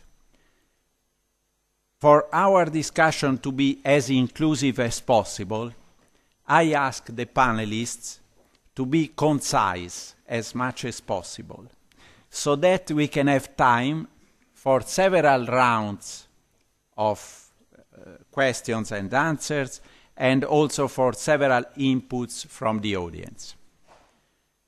Now, after having said how the discussion will be organized, there is immediately an exception, because of logistics constraints, Fabienne has to leave soon. So I will start with Fabienne, who will answer all the set of questions. And then we will continue one by one. So Fabienne, I start with the question. Are you prepared? So, with reference to the 4 career profiles that you know very well, R1, first stage researcher, R2, recognized researcher, R3, established researcher, and R4, leading researcher, the career profiles which were defined by the Steering Group for Human Resources and Mobility in 2011, do you consider that this framework of 4 profiles is applicable to both public and private research systems? And I attach immediately the second part of the question. do you think that the generalized adoption of the 4 profiles framework, at least in Europe, can be effective for realizing a seamless intersectoral mobility? Please. Thank you, Fulvio. And as Fulvio said, I have to leave, so I apologize for leaving a little bit earlier. I thought I could stay the whole duration of the panel, but obviously it's not possible. So good morning to everybody. And indeed, in relation to your question, Fulvio, indeed, this distinction is clearly a useful framework. And it has been set up exactly among the goals, to meet the goals that you just have mentioned. The classification aims at communicating the various characteristics that a researcher may have throughout its whole career. And it has been designed independently from any career path or any sector. And so this classification reflects the highly diverse careers that a researcher may choose along his development, and it is very useful in order to promote the mobility because of the way it has been designed. And it allows, in particular, comparability and transparency. So this, I think, is a very useful framework. And it has been designed in such a way that, for example, experts from all sectors have been involved in the design, including experts from the industry. And as I said, an important element is that it is sector neutral. And it is now, when I just mentioned that it facilitates transparency and comparability, it is increasingly used in different schemes, such as, for example, when we talk about the publication of job vacancies on Euraccess, for example, or when we design studies like our MORE2 study, which was yesterday, where you had some results presented yesterday also in one of our panels. So this classification is quite useful, and it allows also to compare PhD with postdocs and with professors. So I think it's very useful, as I said, and the working group on open recruitment, which has been set up with member states, is will also use this classification in view of identifying its toolkit. So I think, yes, if I can answer concisely to your question, yes, it is a very useful framework. Thank you very much. Second question. Second question. Do you think that, well, there is a forward. I think we all agree that we need to improve the performance of the European research system, because by improving the performance of the national research system, then the national research systems, 28 plus something, we will also improve the performance of the innovation systems. So do you think that the intersectoral mobility of human resources, of researchers, can be the catalyst for a more effective transfer of technology and competence between academia and the private sector, especially small and medium enterprises, and also vice versa, to expose the academia to the needs of the small and medium enterprises? Yes, definitely. Yes, it can act as a catalyst, and when we think about further developments of our ERA framework, and in particular this priority on researcher and creating an open labor market for researcher, This intersectoral mobility is an important element that we want to take into account to make sure that the researchers can develop and can be trained to get the appropriate skills which will be used in their career, not only for an academic career, but also for a career in business or in industry. And we have here different means. First of all, as I explained yesterday, through our policy-making initiatives, where we want to change the structure. We want to catalyze the reforms in the national research systems. So here we act at policy level, where the structural changes in terms of training, promoting career developments, promoting intersectoral mobility. This is done together between member states, research organizations, and of course with the help of the Commission. So we have here this policy level. It's getting louder and louder. Maybe. Okay, and we also have other means like the second pillar, the financial pillar that we have for ERA to incentivize our actions, which is Horizon 2020. And here we have very good examples of means which can help this and which can catalyze this, like all the like the different schemes under the Marie Sklodowska Curie scheme, where we have an increased budget of 6 billion for Horizon 2020. And you have also seen this morning different presentations, like also on the European Industrial Doctorate. And this is an excellent example of what added value can be brought at European level and what it can bring as an investment. It should, okay, thank you. And which can foster excellence, innovation, competitiveness. And so here we have very good examples to do that. And important element is also to point out that there is not only one form of mobility. There are different forms of mobility, and mobility is not only a means to an end. Mobility is also a means to transfer knowledge, improve research, boost innovation, and so on. So we need also to think about the goals that we want to reach with this infrastructural mobility and developing the skills of the researchers. Thank you very much. This morning there were I remember 2 points that were made which are in a way contradicting each other. Professor Calderini was saying that, at least I understood that he has doubts about the efficacy of inserting, for instance, doctoral candidates in small enterprises. Mm-hmm. He thinks it's useful in medium enterprises. He doesn't believe too much in the usefulness of inserting doctoral candidates in small enterprises. On the other hand, Francisco Rubio, I don't see Francisco, but I try to quote him. He said the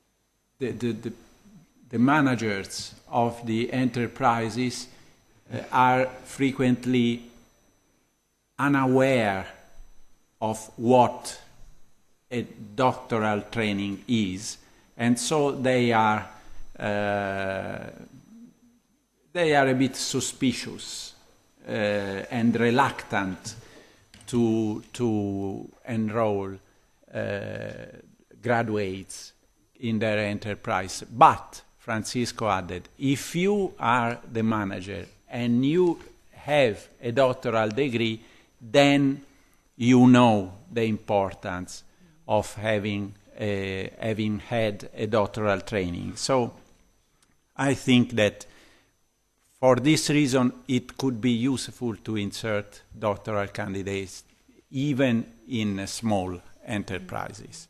Of course, provided that it is functional to their training course. The third question. This is very interesting. In which way the policies and funding instruments of Horizon 2020. For instance, the Spreading Excellence and Widening Participation instrument, and also the European Structural and Investment Funds can be exploited to promote brain circulation and mitigate brain drain. As you know, this is a strong concern, especially for the new member states, but also for some old member states as Italy.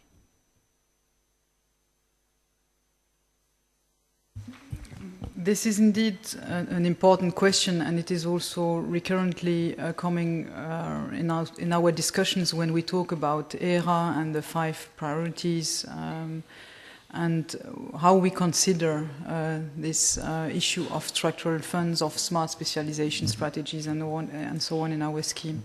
This, for us, is an important question, and we explicitly mention in our ERA communication and also repeatedly in our reports that the structural funds shall be used together with Horizon 2020 in order to foster capacity building and to help those countries which need to build up this capacity, that they can use all existing instruments. In terms also of linked to this question, one important outcome of our report was also that even if you recall what was said yesterday about the fact that we have been measuring the compliance to the ERA implementation by several countries, and you have some countries which do well in ERA, others which do less or which are under the EU average. But this is an important element to know that those ERA-compliant countries, they are, and those systems which are more open than others, one important outcome of our report is that these systems do better, innovate more, and have better results in terms of publications and patents. And this can be, the implementation of ERA actions, putting in place the relevant policy measures at national levels and bringing up the reforms and structural changes, can also help those countries which are maybe under the EU average also to improve their research systems, looking at how other countries do, exchanging best practices, looking at the reforms which can be implemented. So all this set of ERA measures, even if some priorities are not necessarily the same in all member states, given that member states have different national research systems, different priorities, different difficulties also that they may face with regard to the current situation today. This, I think, is an important element to take into account.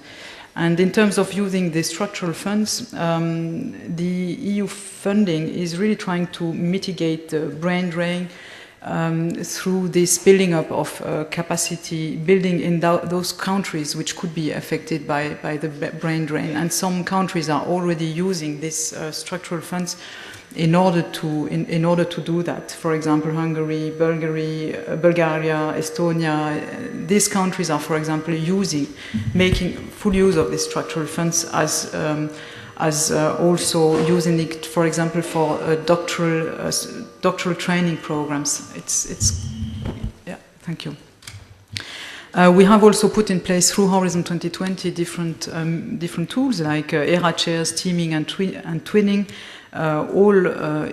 All these schemes are under the Horizon 2020 widening agenda, and these instruments are contributing to these goals. And this initiative clearly means as attracting leading researchers to institutions which may need to improve the situation with the help of Horizon 2020.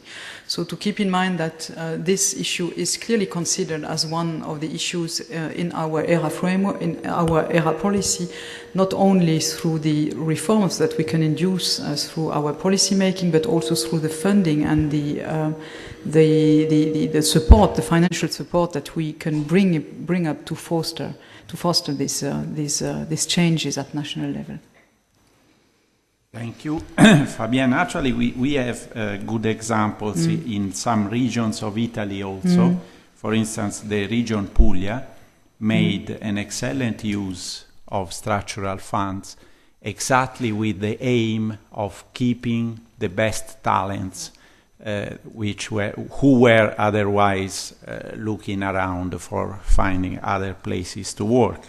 And this undoubtedly had an impact on the research and also innovation performance of the region.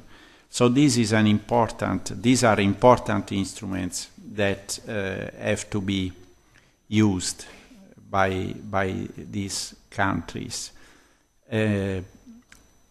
So now the very simple question, the last question for you. Try to find out 3 keywords to designate what an empowered researcher is.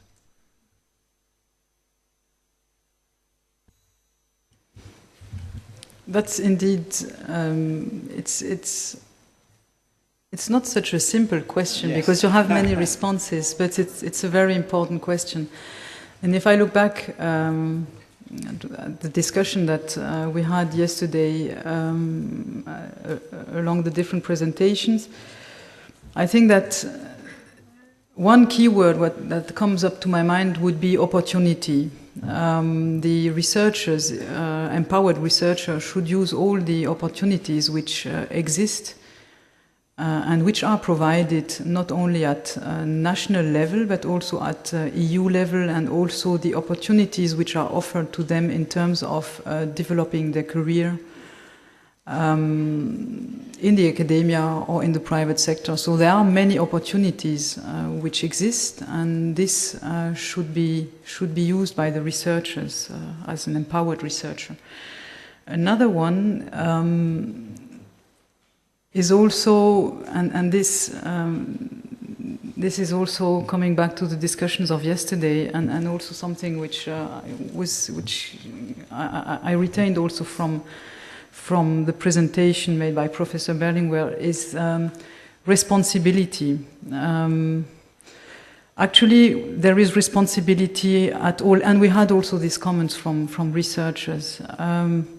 Responsibility is important at all levels. Researchers should take their responsibilities in also defining their goals, what they want to do throughout their career. But it's not only a responsibility at the level of the researchers, it's a common responsibility, a responsibility also of the policymakers, and also a responsibility of the institutions which work with researchers. And as policymakers, I think we have the responsibility to also to define the goals, to provide these opportunities to the researchers and the institutions, and to bring the necessary changes that will be will be for the benefits of the researchers, and let's end to the society as such, and to our economy. So responsibility is for me also another key word, and I think here as policymakers we have a huge responsibility also to give. And another one, of course, is I would say two other keywords: talents and skills. This is what researchers certainly have, and is an essential characteristics of their research, of the researchers community, and they should use it as much as they can. And with these talents, with these skills which enable them to develop their career, also this will create the different opportunities also that they may use for the futures, and that they certainly deserve. Thank you very much. So you had 4. But I have more. So I think before continuing with the other panelists, since then Fabienne has to leave, I would like to ask the audience if you have specific observations on the answers that Fabienne gave to the 4 questions. Otherwise, we continue with the panelists. Yes.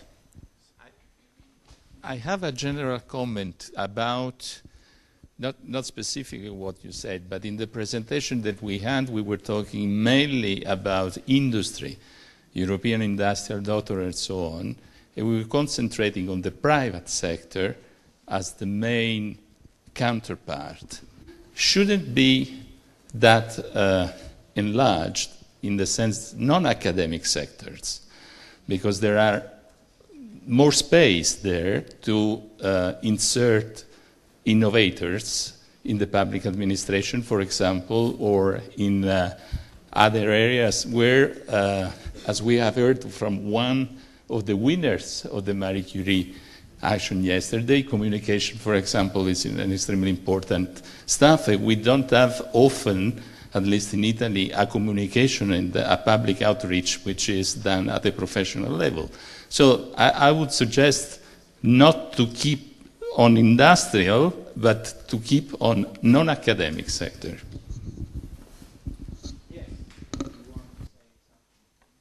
No, indeed, I can just agree. I can only agree. Thank you. And indeed, we need also to broaden the scope and indeed think also about generally the non-academic sector. Indeed, you're right.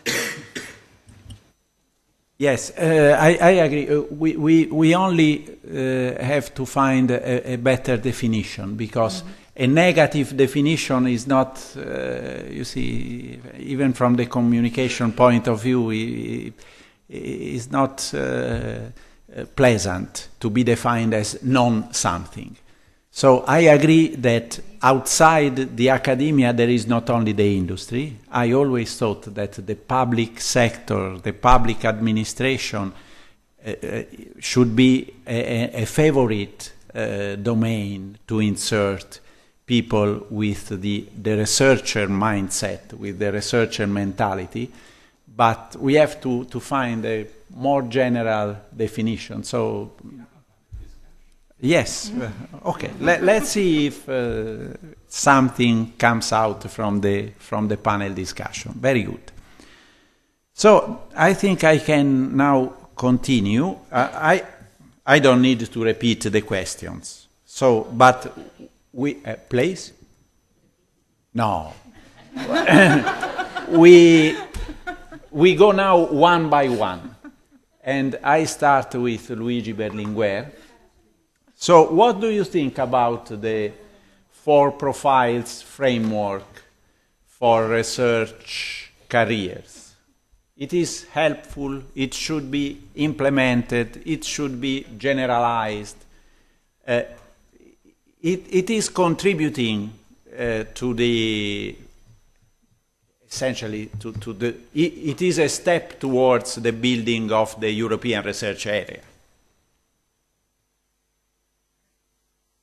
Since I heard the Fabienne answer, I don't think I have to add anything. I agree totally with her. You know, we know sometimes some panels in which everybody repeats what the former has said, thinking that to see something new. No, I'm too much accustomed to political meetings in which this is the way to build up meetings, and that's why I agree totally.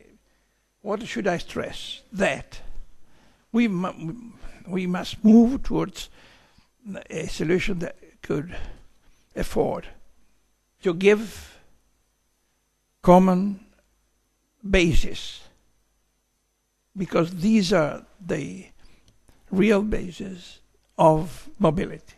When we promoted Bologna process, and we had such different duration of courses in the different universities, it was clear to anybody that we couldn't have a European university as we would like to have, and some of my colleagues refused. But the first step is the duration must be the same. Then comes the content of different curriculum, but first, same duration. It is the same thing about the career, let's call it so, of researchers.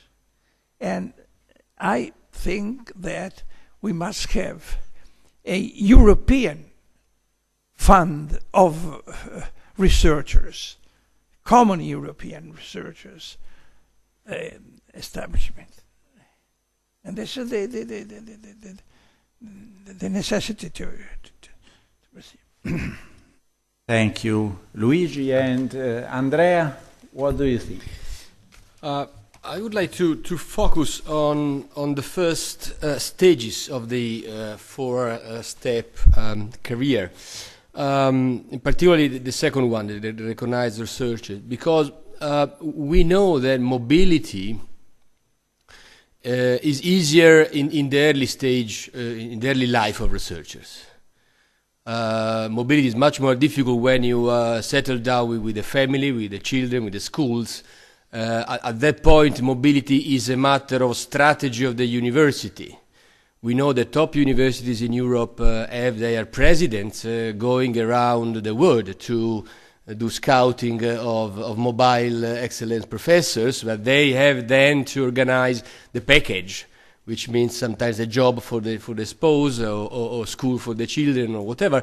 So that's, of course, very important, but it's more extraordinary kind of activity. So we know that the president of Imperial College or EPFL or in Italy, SISA, spend a lot of time in doing this job.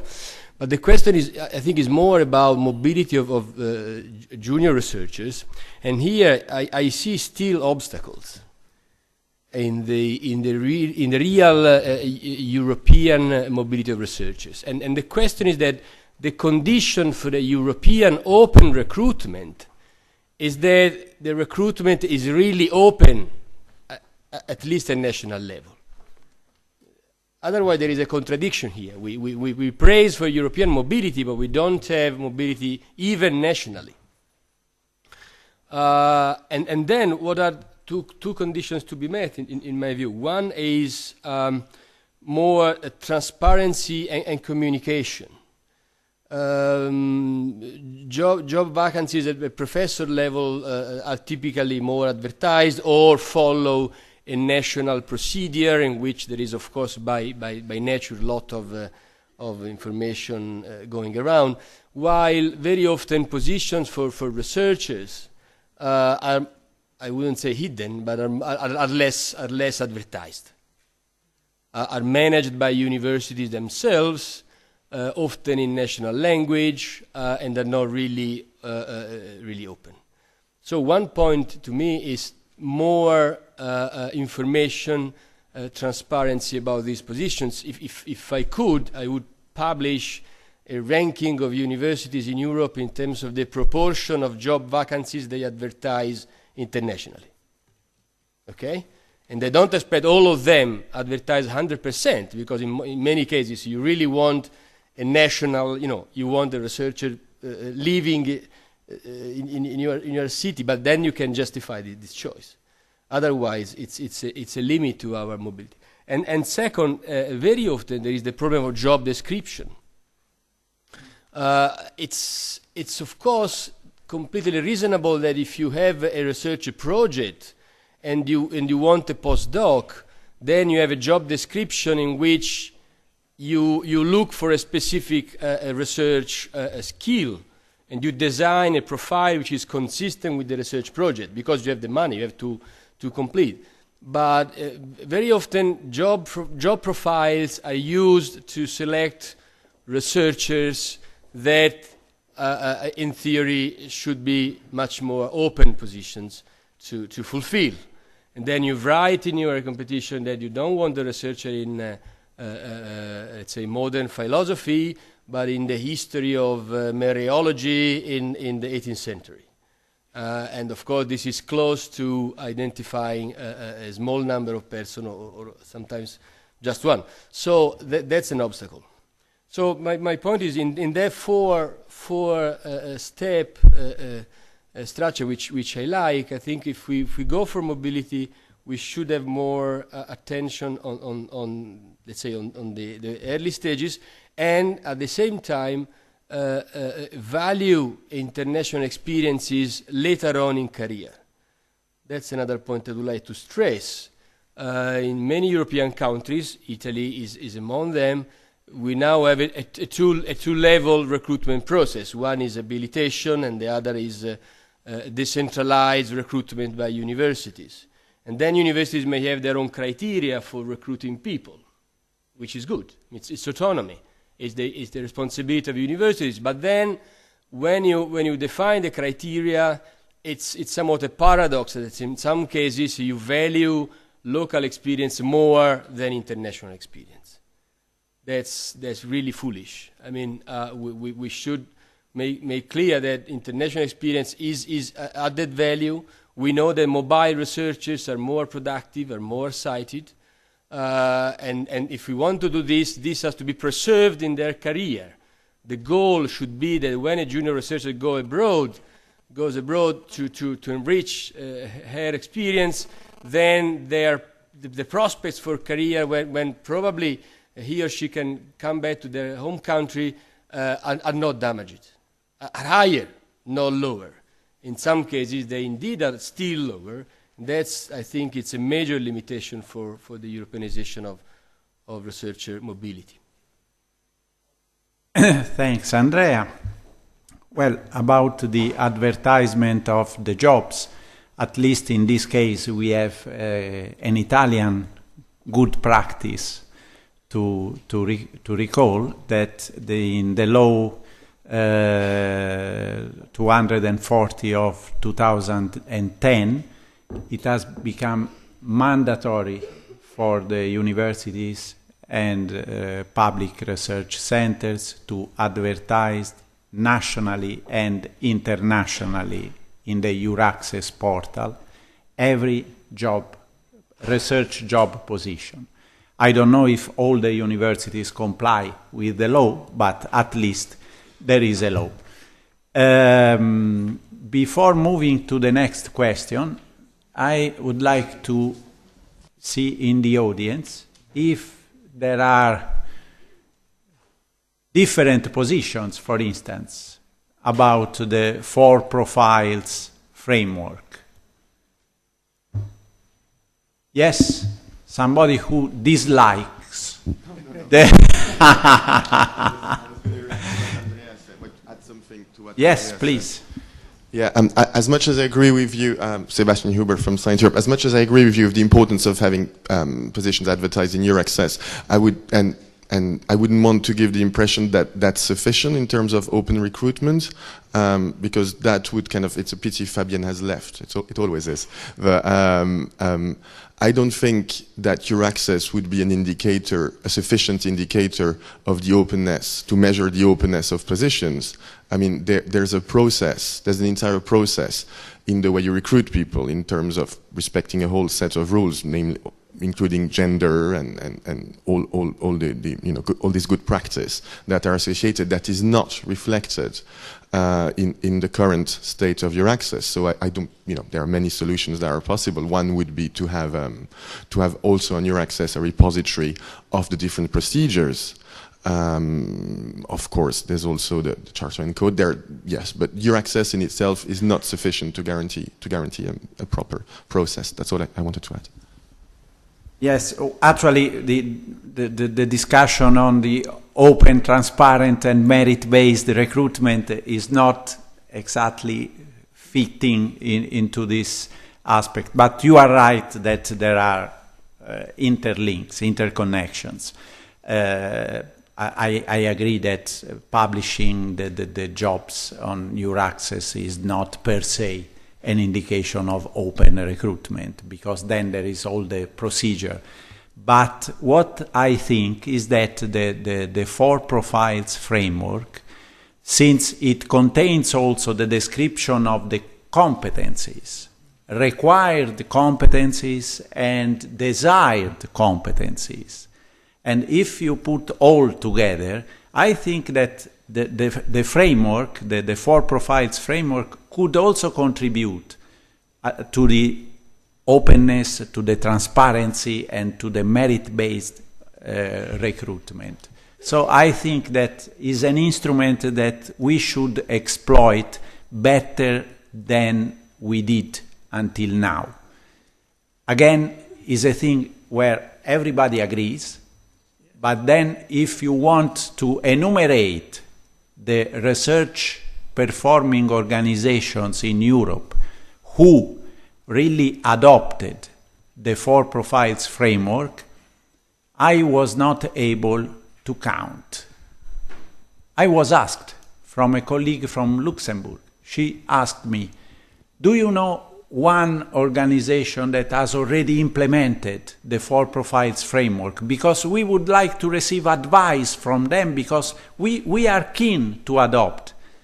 I asked in Brussels, and no trace. So I think this is something that has to be promoted at the European level. Can we pass to the next question? So, the second question concerns the role of seamless mobility, intersectoral mobility, to improve the transfer of knowledge from the academia to the rest of the world, and from the rest of the world to the academia. Not only industry, Nicola, okay? The rest of the world.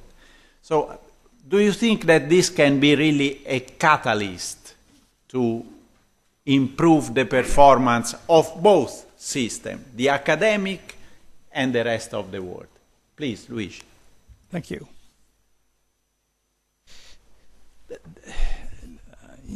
You can summarize this point with the word flexibility. We have too rigid systems and too many boxes, not interconnected. No, I should say, so first of all, I will answer that this is necessary. This is not only a good solution. This is the basis of research organization, which means that you have to exploit any energy that you find, and even personal competition in the right way, of course, within a particular ethic. The competition is one of the sources of what a researcher should be. In this case, I think that the particular situation in some of the member states, I don't know whether it is widespread everywhere in Europe, but in many of our member states, is that everybody has his own shop, his own flat, his own basis, and contamination is not appreciated at all. And this does not belong to researchers. It belongs to the rulers of the research, which is a matter of power. We must know that research is a way of having particular power, not only facing society, but facing the way you live, and you have your own organization in which you play a role of a ruling class, of a ruling people. And we must break these difficulties, absolutely. What does it mean? That, and this is something that I would say now, but it's a common comment to all our conference, and to what are the new steps. I think that the result of this conference should be that pretty well organized and thought, and pretty well conducted, I should say, that there must be a political decision in the Council of Competitiveness. Absolutely, a decision that should call the Commission to initiate a particular procedure. Because some of these obstacles and resistances belong to member states' laws or member states' systems. So we have to remove, first of all, legal obstacles. Sometimes it does not depend to a particular attitude of a particular boss. It depends upon what bureaucracy and formal decision at the level of law, of legal decision, are an obstacle. So these must be removed. And we need something that comes out from Europe first. It does not mean that you are violating subsidiarity or university autonomy. You are removing obstacles of the member states' systems that are against flexibility. Second, you must give incentives. The more you show that you are flexible, you open all the doors to researchers' career, to researchers' work, to researchers' attitude. You open all the doors. The more you do that, the more you get incentives. Because what I consider difficult is to have, two binding European norms. Because we have a problem of autonomy sometimes, or constitutional problems. But in this case, we can, through a path that is, softer, but with particular mechanisms that could work better in this case. So, an attitude of era changes member states. That's why I'm so keen when we talk about era and we promoted any other initiatives in the parliament or somewhere else. Because some of our states, governments, are very rigid and I don't know whether they want or not, but they don't have the capacity to introduce flexibility and dynamic solutions. And if something comes out from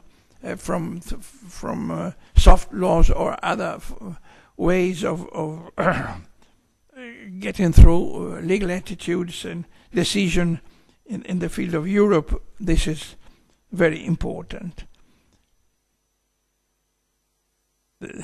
Just to close, if you become a researcher, if you're starting to become a researcher, if you organize the activity of researchers,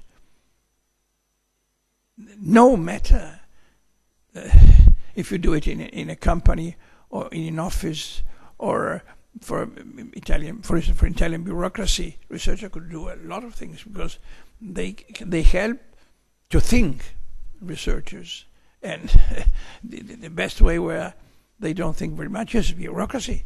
So this is a proper incentive, but the way to promote it, is to open doors, and I am sure that flexibility is absolutely it must be incentivized, not only permitted. Andrea? I would like to stress the important message that Professor Berlinguer has just made. If there is not a strong initiative at the European level, the national pressures do not go naturally towards flexibility and mobility. Because for historical reasons, research communities tend to be considered by national governments as national affair, for reasons of prestige, for reasons of power also. So the ideal of a European research area is still a dream if there is no consistent action to help countries to move in this direction. I want to mention one problem that, for example, is making this goal difficult, which is highly relevant for our country, and is making mobility too expensive. And is the problem that for budgetary reasons, when a university has to decide whether to promote an internal member or to hire externally, the solution is obvious for financial reasons, because the cost of promoting one internally is minimal, while the cost of hiring from an external university is huge. And that's unfair, in the sense that it doesn't put researchers on the same foot.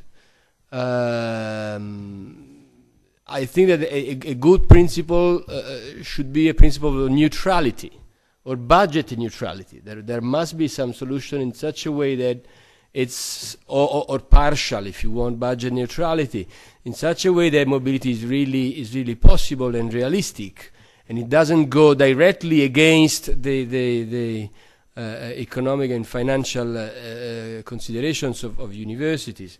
Also, the mobility between university and public research organizations is hampered by a number of legal, administrative, pension troubles and obstacles. And there is no way to remove these legal barriers outside a strong European initiative, because then national countries, national governments have strong difficulties. To tell a positive experience we had in Italy, at least a partial goal in the last habilitation, we have seen that a large number of candidates who received the habilitation come from outside the university, which means that either they come from public research organizations or they come from non-structured positions, like postdoc students or temporary researchers, more than 40%. So a huge number, which was completely unprecedented in the history of this country, where the walls have been typically quite high. Now the question is whether universities will exploit this large pool of skills available that also come from non-university sector, sometimes with a high record of research. That has to be seen, of course, from the autonomy of universities. But I really strongly support this idea that around the issue of pensions, open access to careers opportunities, and also intersectoral mobility, there has to be an initiative at the next council, and it has to be strong enough to move countries. Thank you, Andrea. Now let's see if there are point of views on this second question by the audience. Yes, Marzia, please. Thank you.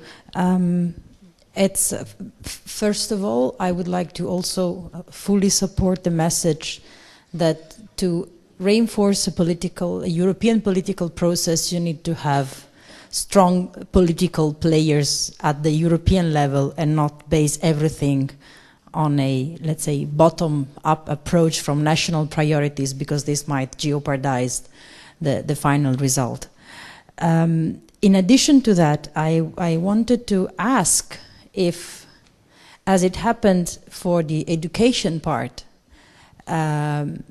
evaluation of university and research institute performances could be a tool to further implement ERA principles, because if the financial incentives and the criteria for evaluation are heading to a different direction, maybe mainly nationally oriented, and shouldn't be interpreted as a comment on our national situation, is really a general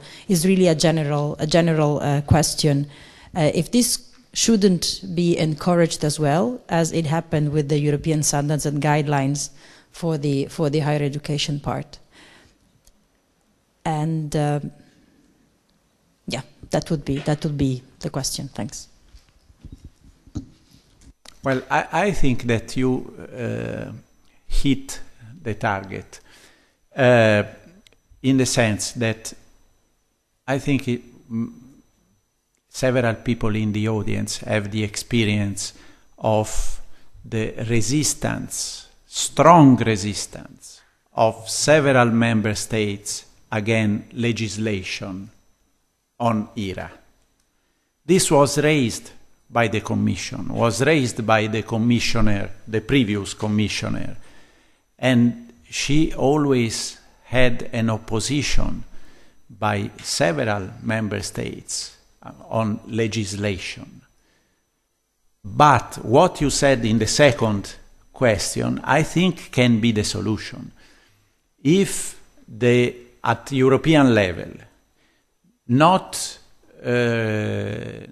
running on the road of legislation, but setting indicators and targets and inviting the member states to adopt the indicators and to indicate nationally the targets on the ERA priorities, then the member states could, as they are doing in the evaluation of the research performing organizations, they could adopt an evaluation on the indicators for the achievement of the ERA priorities. And this, I think, would be much better tolerated than legislation by the member states. Please. I had a second question, and that came to my mind right after I passed the microphone. The other question would be if European political authorities shouldn't start talking to other ministers and other parts of the Commission to raise the need for more attention on these topics outside of the education and research community, rather than keep on talking interestingly but only amongst each other.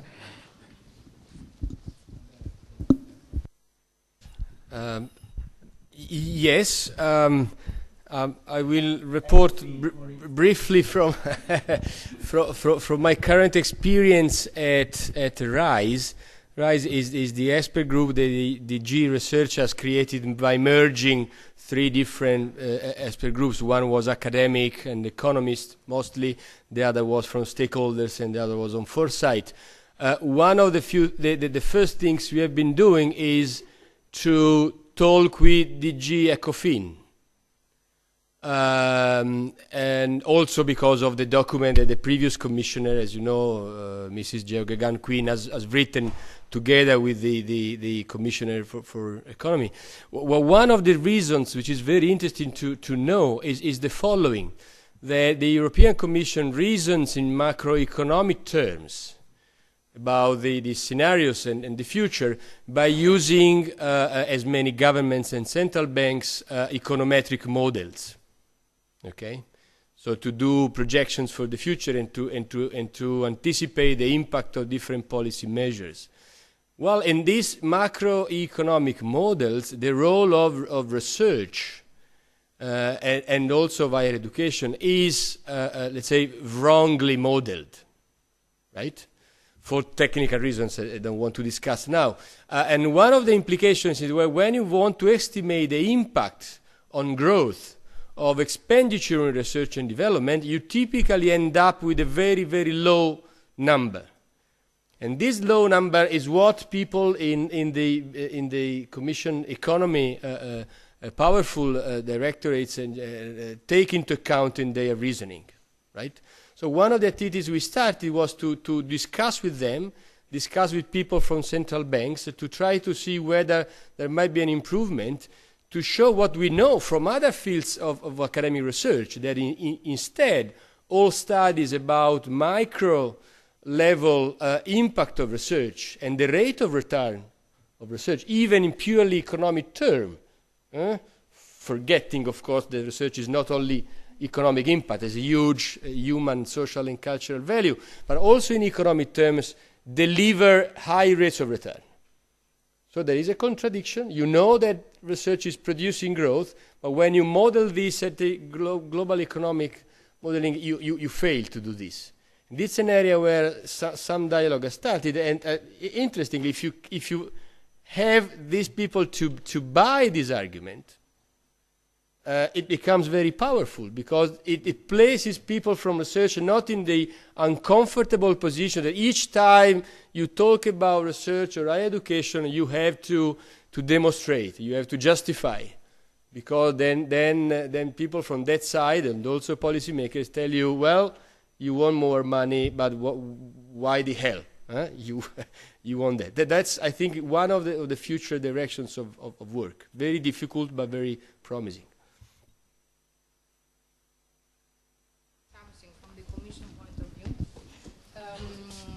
What you say, we are doing that. I'm not talking about, the fact that the Horizon 2020 now covers, encompasses, 10 different DGs that we call the directorates of the family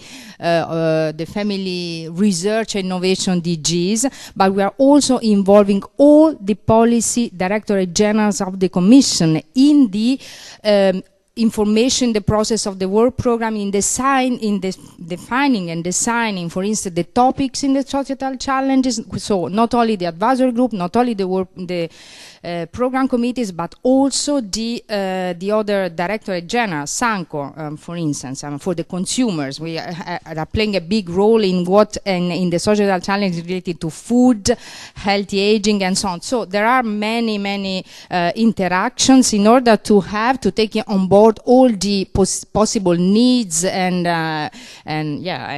comments and evolutions of the different policies. Another example is the new directive for the entry and residence of third country researchers and students that we are now working with DG Home, closely working. So DG Research and Innovation, DG Education. So all the relevant stakeholders from the Commission point of view are involved in such a decision. This is a complex, of course, process, but we are much more, let's say, integrated than before. Thank you, Alessandra. Other comments? Yes, please, Connor. Thank you, Fulvio. Just following up on that point, I think it's good for us to remember that within the work of the steering group, we've already done this.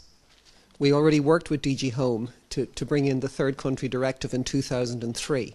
So one can do it. One can do hard legislation in this area. I think it's always difficult to bring in hard legislation on a broad number of issues. I think one can really do it in something very focused and targeted. I think your proposal is an excellent one in terms of indicators, in terms of pulling and pushing people in a certain direction.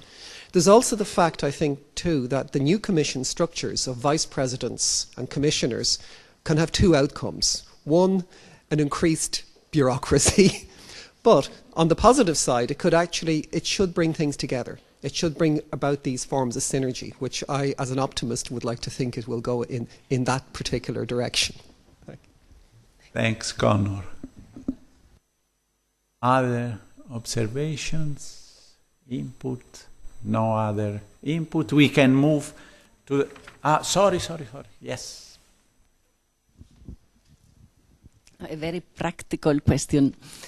Because if we apply for a joint European doctorate, Marie Curie, so we'll get the answer in summer, and our ministry may have different timetables to ask in case that we are successful, of course.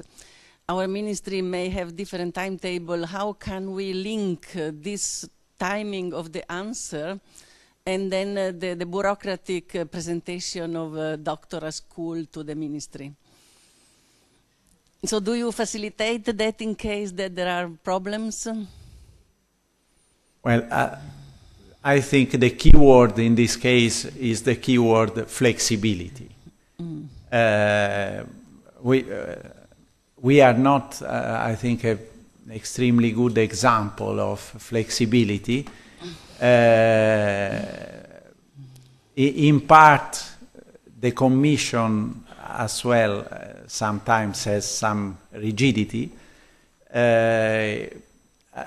This is, I think, is an old debate within our higher education institutions, whether also for instance, the doctoral courses, they should follow the academic year. Now, with the last Italian legislation, there is no doubt anymore. So the doctoral courses, they have to follow the academic year.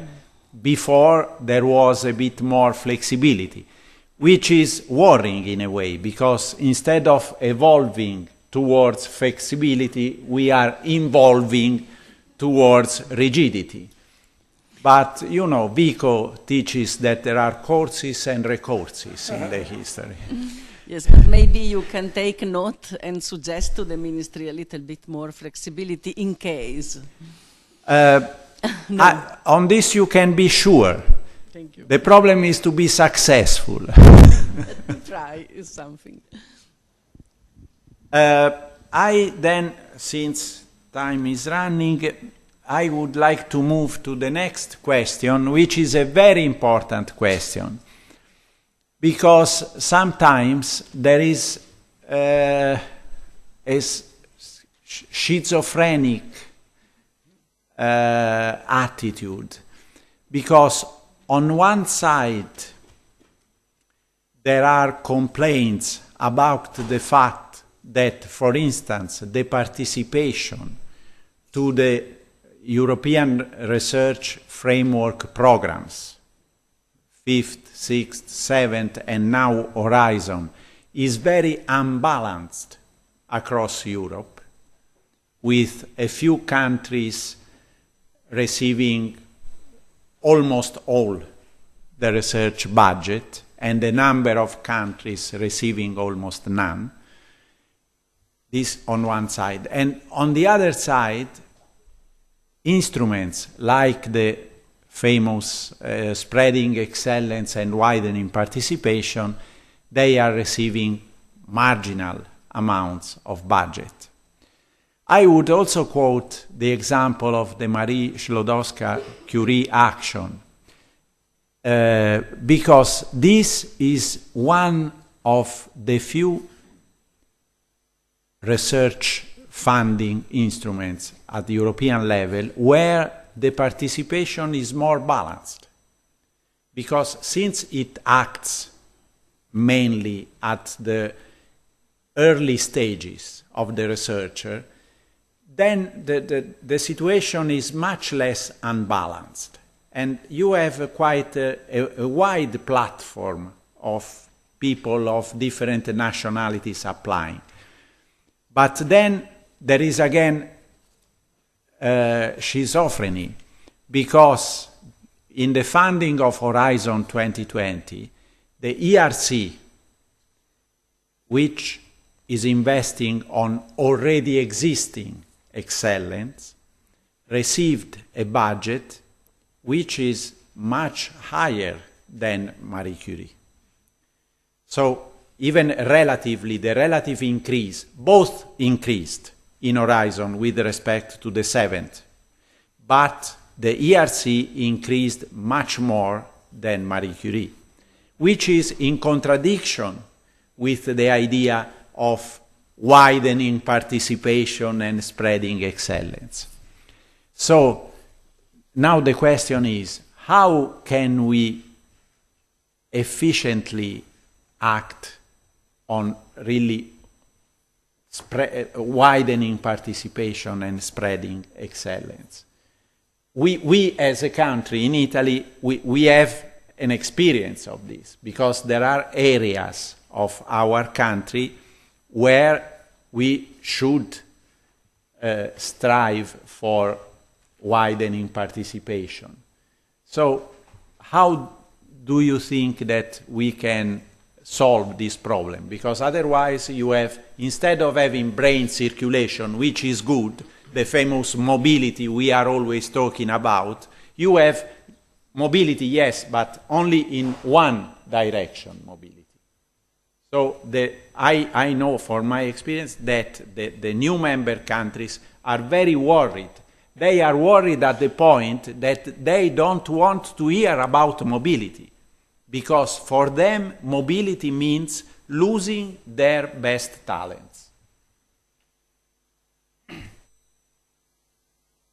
This is not a problem that we can solve in a short period, of course. It depends upon the structure of different national systems and the way they can promote research and talents.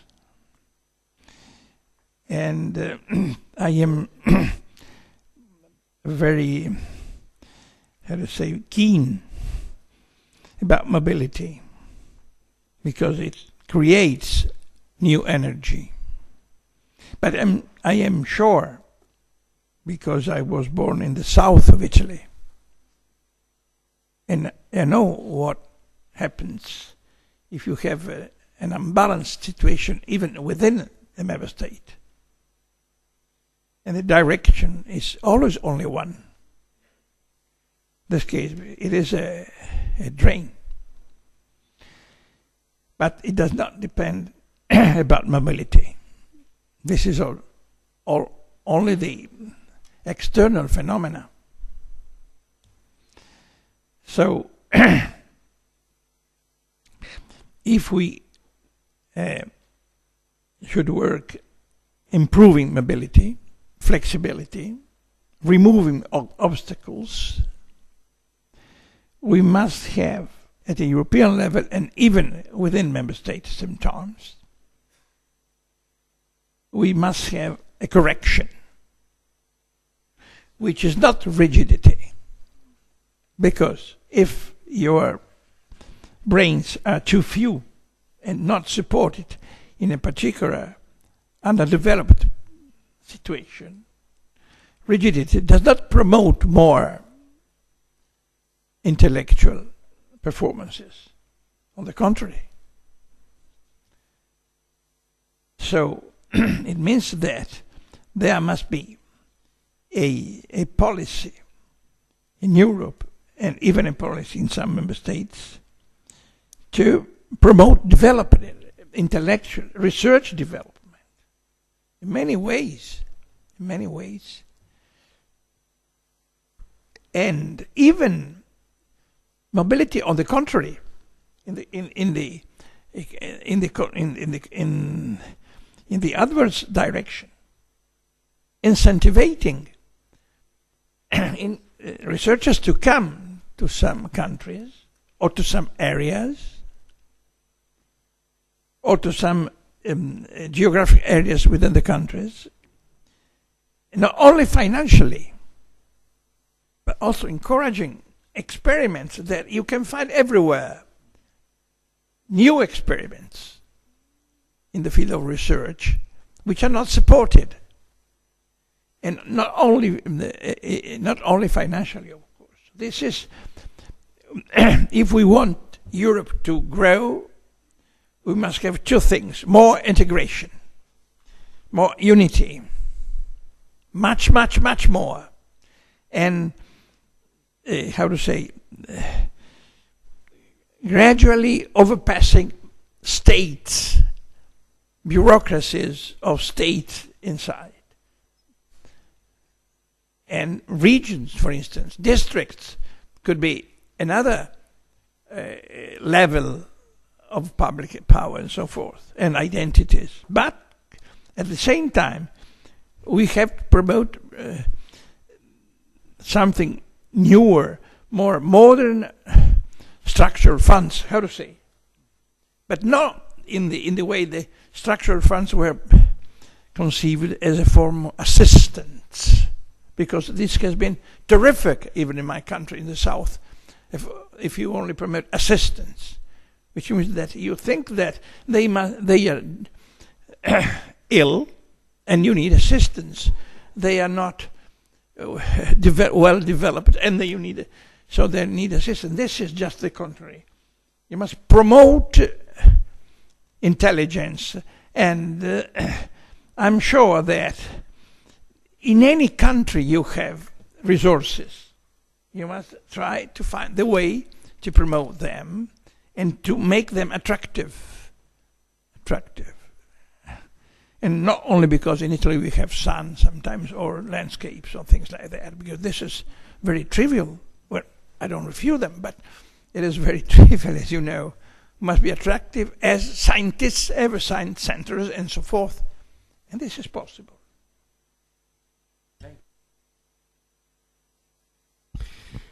I think this is a very difficult issue, one in which we need to move beyond easy ways of thinking. On one hand, laggard countries that have fear of mobility because of brain drain. On the other hand, powerful countries that want to ignore this issue. Let me try to put some arguments on this point. On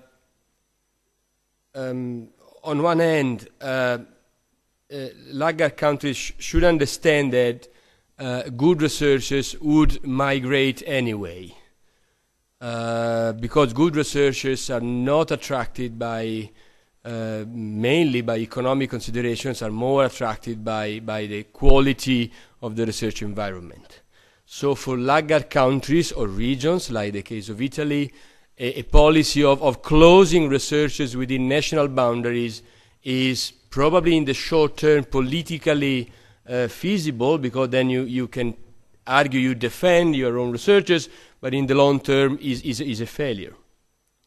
So what would be the solution? Let us see what the evidence says. The evidence says that the ability of universities, let's focus on that, to attract international academic staff is actually concentrated in a relatively small number of highly research-intensive universities. This is true. We have to see at the data.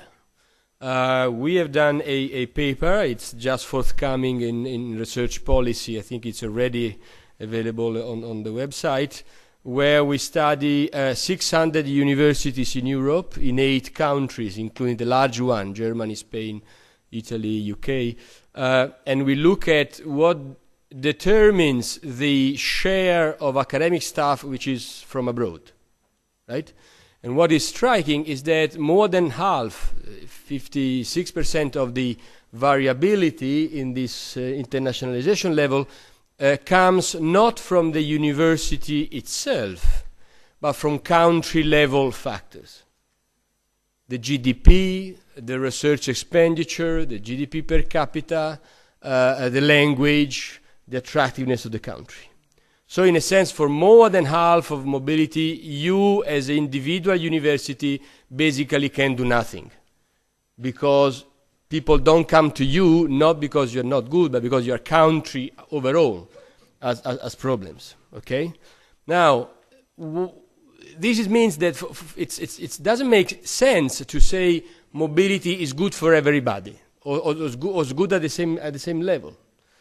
Now, for laggard countries, what makes sense? I think there are three points that would be important. First is the mobility of junior researchers. Having junior researchers going abroad for a country with a weak scientific base is not a loss. Is an opportunity to have researchers that are more experienced, more international, coming back to the country.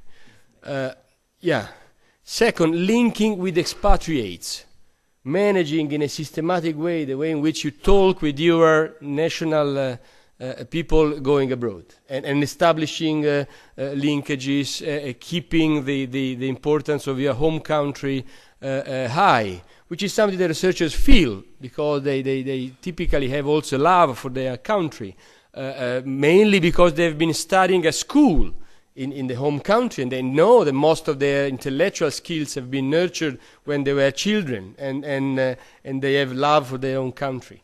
And third, also pockets of excellence are important for laggard countries. We had a discussion in this RISE group just a couple of weeks ago on the issue of cohesion versus research, which is a hot debate at the Commission level. Also because the data show that in cohesion countries and regions, having poured a lot of money from structural funds on research apparently still do not deliver visible results at aggregate level in terms of growth. Not yet. Now someone says, okay, you're wasting money. No, let's think about the model. How much time is needed for research to have an impact on human capital, on innovation, on growth opportunities, on employment? It's not a few years. Public research is probably between 10 and 20 years, more realistically. Now, if you have pockets of excellence in your laggard country, this is very helpful. We had a talk by Professor Kavafis from Greece. Greece is a country where this debate is very hot because many people believe that most of money has been wasted, but he says, okay, look at two centers of excellence, two big research centers they have in Greece or in Crete. They are among the top contractors for FP7. They say, okay, the impact of these excellent research institutions in Greece has been enormous. The ability to create intellectual capital and human resources. Although some of them go abroad and migrate. No, they say it's okay. We know that if you are excellent, there is an excess supply of skills. You train more people than you can retain in your country, at least for some years. But then you build up the conditions for the future growth, and you must believe in this very long term process. And other case studies show that when you have a long enough time horizon, you mentioned Puglia is an interesting case in point. The mechatronics experience of Puglia has a 20 years long history, and when you have a long view, then investing in research also become part of your growth opportunity. At the same time, what is important is that when you have a pocket of excellence, you talk with them. One of the institutional problems we have, this is true, is that then we talk to the university, okay? And then the university has a lot of, of areas and groups, and of course at the university level, you don't want to use more money for some people than for others, right? And you try to negotiate in such a way that you keep an institutional role, and you don't really have a strong impact for pocket of excellence. But I think that these countries should be supported in having another way of reasoning by which rich countries, however, take on board their concern. Because if Germany says, okay, don't worry, we are so rich that we don't care about Lithuania or Greece, that's not helping Europe very much. Exactly. Let me add anything. The other point is language. Because if you give courses only in Italian, you won't withdraw anybody. If you give a course in two languages, it's different. We have had a new law in Italy adopted by the parliament, in which the point is that the committee that should examine doctorate candidates to give them the doctorship were composed also with one foreigners, and they have cancelled this opportunity during the Italian semester of presidency. We have said we don't want any foreigner, which means European, in our way of condemning our candidates. And there is another group that has held an interesting and very rich discussion, and they hold it in Latin. Let me quote some of these fantastic ideas, that will improve movement up and down to my country. This is something we must know. Please.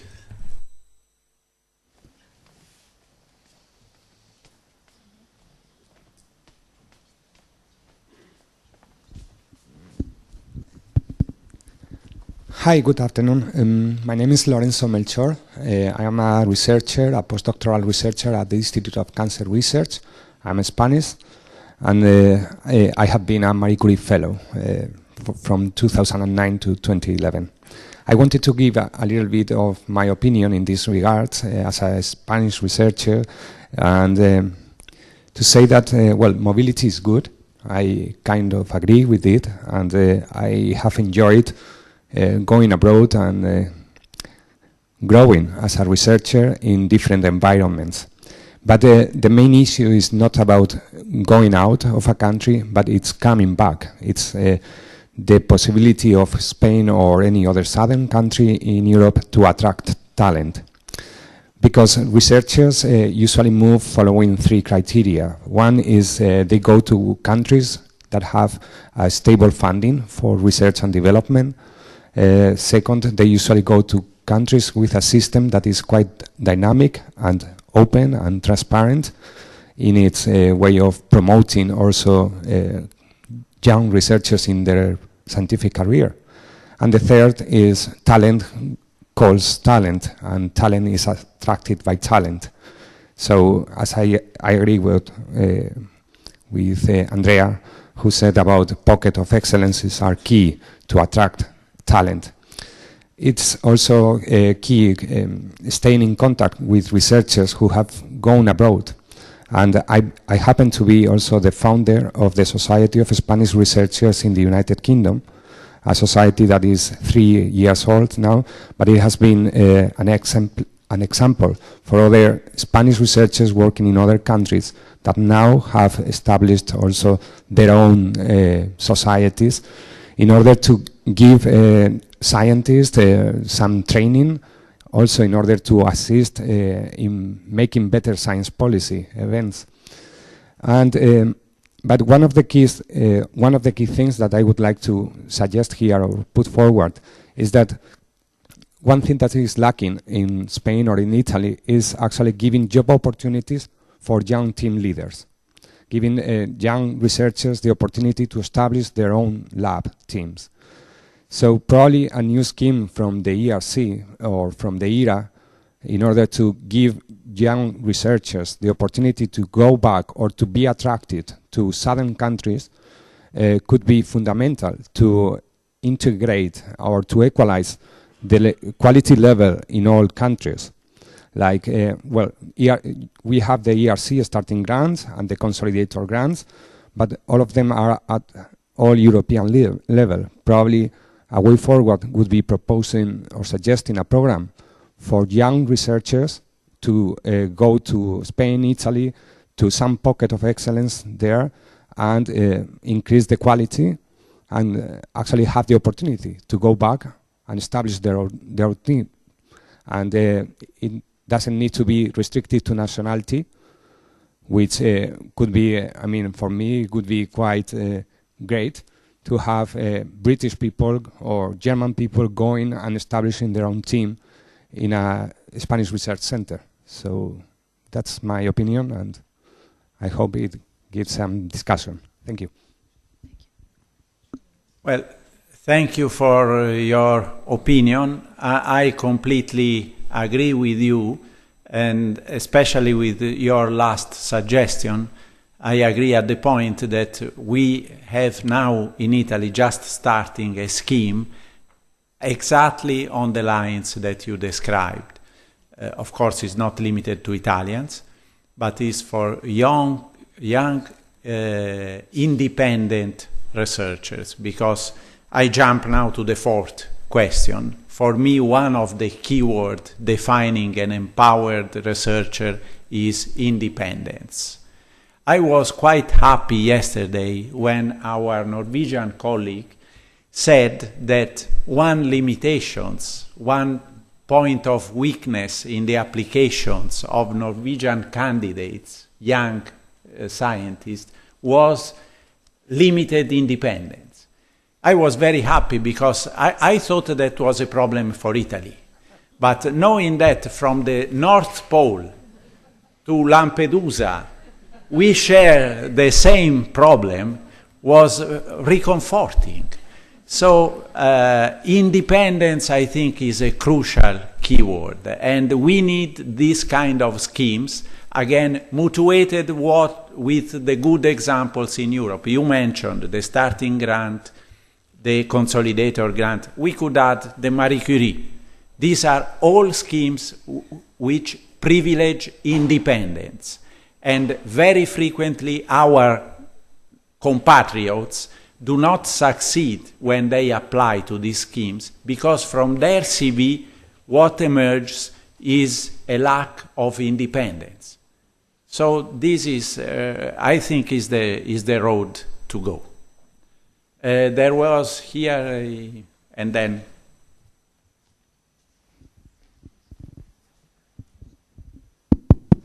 Yes, I also, of course, agree with what our Spanish colleague said. I have another point, but just to comment on that and say that I will say that in Italy we have two of this scheme already operating since several years. Now there is the new one that you are mentioning, but at least from the foundation, private foundations in Italy are supporting starting grants for people that are really that are accepted to institutes that will ensure their independence. This is the Cancer Foundation and the Teleton Foundation. So the numbers are ridiculous for the Italian population, but at least it's something. And then the program that Fulvio was mentioning, I hope will do the rest, apart from all the other European programs. Now, what I wanted to comment on the mobility is that when we speak about scientists, I think we should think about the whole career, right? So mobility is something that is needed, that young scientists will take the advantage of, that the member states likes it or doesn't like it, okay? You could prevent someone from moving maybe 50 years ago, or 70 years ago, I don't know, but certainly not now. So that new member states say that mobility is not a good idea, I found it really amazing. What is important is to have the next program, I mean, to have something that will help the recruiting back. Now, I have a nice example to point at the problem from Poland. It happens that I'm involved in a program with the Nensky Institute that is for sure an excellent place. So they have a lot of mobility, people are leaving, but now they have structural fund. They have doubled the institute, beautiful, they have beautiful instrumentation, fantastic, whatever, a lot of money from Europe. And now there was this call. This is the point I want to make. There was this call for young group leaders, not necessarily young, a young group leader. At the end, it ended up. The application, 20 applications, there were 2 positions, 20 or 30 applications, I don't remember, Polish and 3 foreigners. When we had the interview, the foreigners disappeared and the Polish people remained, which is fine, okay? It's a way to recruit people. But now they have a salary that goes with the structural fund, which is a good salary. In 3 years, and this was discussion we had a month ago, how are they going to basically decrease the salary of these people because they are completely out of the European scheme? So this is one of the main problems. I mean, to create a structure. So it's not only Marie Curie. Marie Curie is doing a great job. I said it many times and I will keep saying it. But he cannot follow the career up to the end, also ensuring that those that went and eventually came back with the structural fund will have the possibility not only to work but also to survive with their family. So some regulation at the European level, the famous era has to go through this type of regulation. Otherwise, it's clear that in 3 years' time, those Polish, wonderful, one girl and 2 men and whatever, will be out again. And this is the same in Italy, and we can give it in Spain and in Greece and so on and so forth. So this is the problem for me, for my understanding.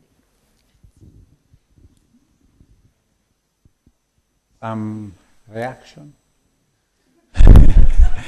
No, I am not. I am not afraid of answering. I think we cannot disrupt the national pay scale. It is artificial, and you demonstrated that it is artificial and unsustainable, because you can pay them largely more than the national scale, but then after 3 years, what happens? And you cannot imagine that Europe can continue paying these people above the national scale, and why the researchers and not the plumbers? Is a problem, but you know, I think Andrea was saying this, and also other colleagues. For the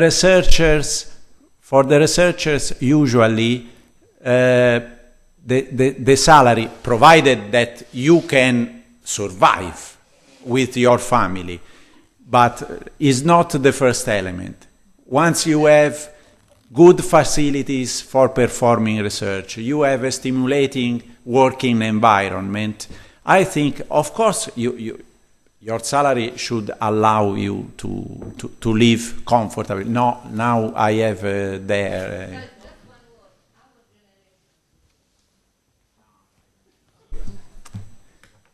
Please. Hi, I'm Gikas Majorkinis. I got a Marie Curie Fellowship several years ago. So a good... Sorry? I am from Greece, yes. I moved in Oxford, and then I got a larger fellowship, and I have set up my group there. And I would like to share my experience about going back, for example, in Greece, if I'm thinking of going back to Greece. And there was a position that I applied several years ago, and it took like 4 years for them to do the election and then the appointment. And now there was an appointment during summer, and they told me, do you want to come on something like this? And so there was some discussion, and you realize that the major problem in the university is, I think in Greece, I don't know if something else is, they are non-competitive, not because they're, structurally, the structures are bad or the people there are bad. There is a huge bureaucracy, a huge legislation that makes the university not competitive. So when you go to the Greek university, you become a public servant, and that has a huge legislation that you have to follow that make you much less competitive. So you are losing crucial time to do things. From the simplest thing, if you want to order, a reagent, I am a clinician, it might take months. While in another university, you order it, you take it 1 week. And this is like crucial. And the overall thing is not the financial situation. There is also the problem with the financial situation. The legislation in Greece makes things not work, and the bureaucracy makes things not work. So this is, I'm still thinking, but I am really deeply depressed of what is going on there. I lost contact for several years, and then I thought when it would happen, things might have changed. But I don't know if the European Union, someone might force the legislation to not work. I mean, even the ERC grants are supposed, if you get an ERC grant, you are supposed to be an independent researcher. There's no clear structure for this to happen in Greece. There's no clear way for this to happen in Greece, to be an independent researcher and not a public servant in the European university, in the Greek university. Thank you very much for your contribution. Do you want to react? We are quite late, but anyway. Yes. So we move to the last very rapid point. Which are, in your opinion, the 3 keywords defining an empowered researcher? Sorry. I've been a parliamentarian, which means the place where you talk, and I have always more than 3 points. This is my keywords. More than keyword. It must be. I mean, a researcher, an empowered new researcher, should first of all know what is his profession, the classic instruments for research, the skill for research. First of all, he must be a clever researcher. I mean, I don't have to recall anything more about it because we are among friends that generally do this kind of job. Second, with rigor and fantasy together, both, which means innovation and responsibility. And he must be a leader facing the reality, the change, continuously. But we are not building, I said it this morning and yesterday, only cultured people with a great culture, not only building up experts, but researchers, which is a different profession. And if we are thinking that they would work lifelong, how to say, as researchers, they should be able to continue this kind of attitude towards their own profession in particular, which is research.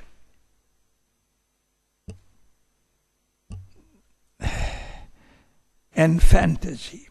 They must not be bigot. I don't know how you say in English, churchy. Closed mentality. But more than open-minded, transgressive, as Madame Novotny said once, and it's been transgressive, constitutionally speaking.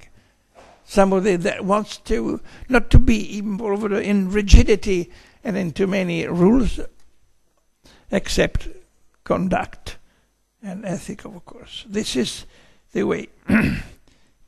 Cicerone said once against Catilina, they hated Catilina, who was rerum novarum cupidus. I don't know whether I have to translate from Latin into English, because English is the new Latin, of course, now of the world. A lover of new things. Rerum novarum cupidus. This is what, and this is why. Because somebody that works in this frame is fragile. And era must be Europe for them. And they must feel at home in Europe, not only in their own native land.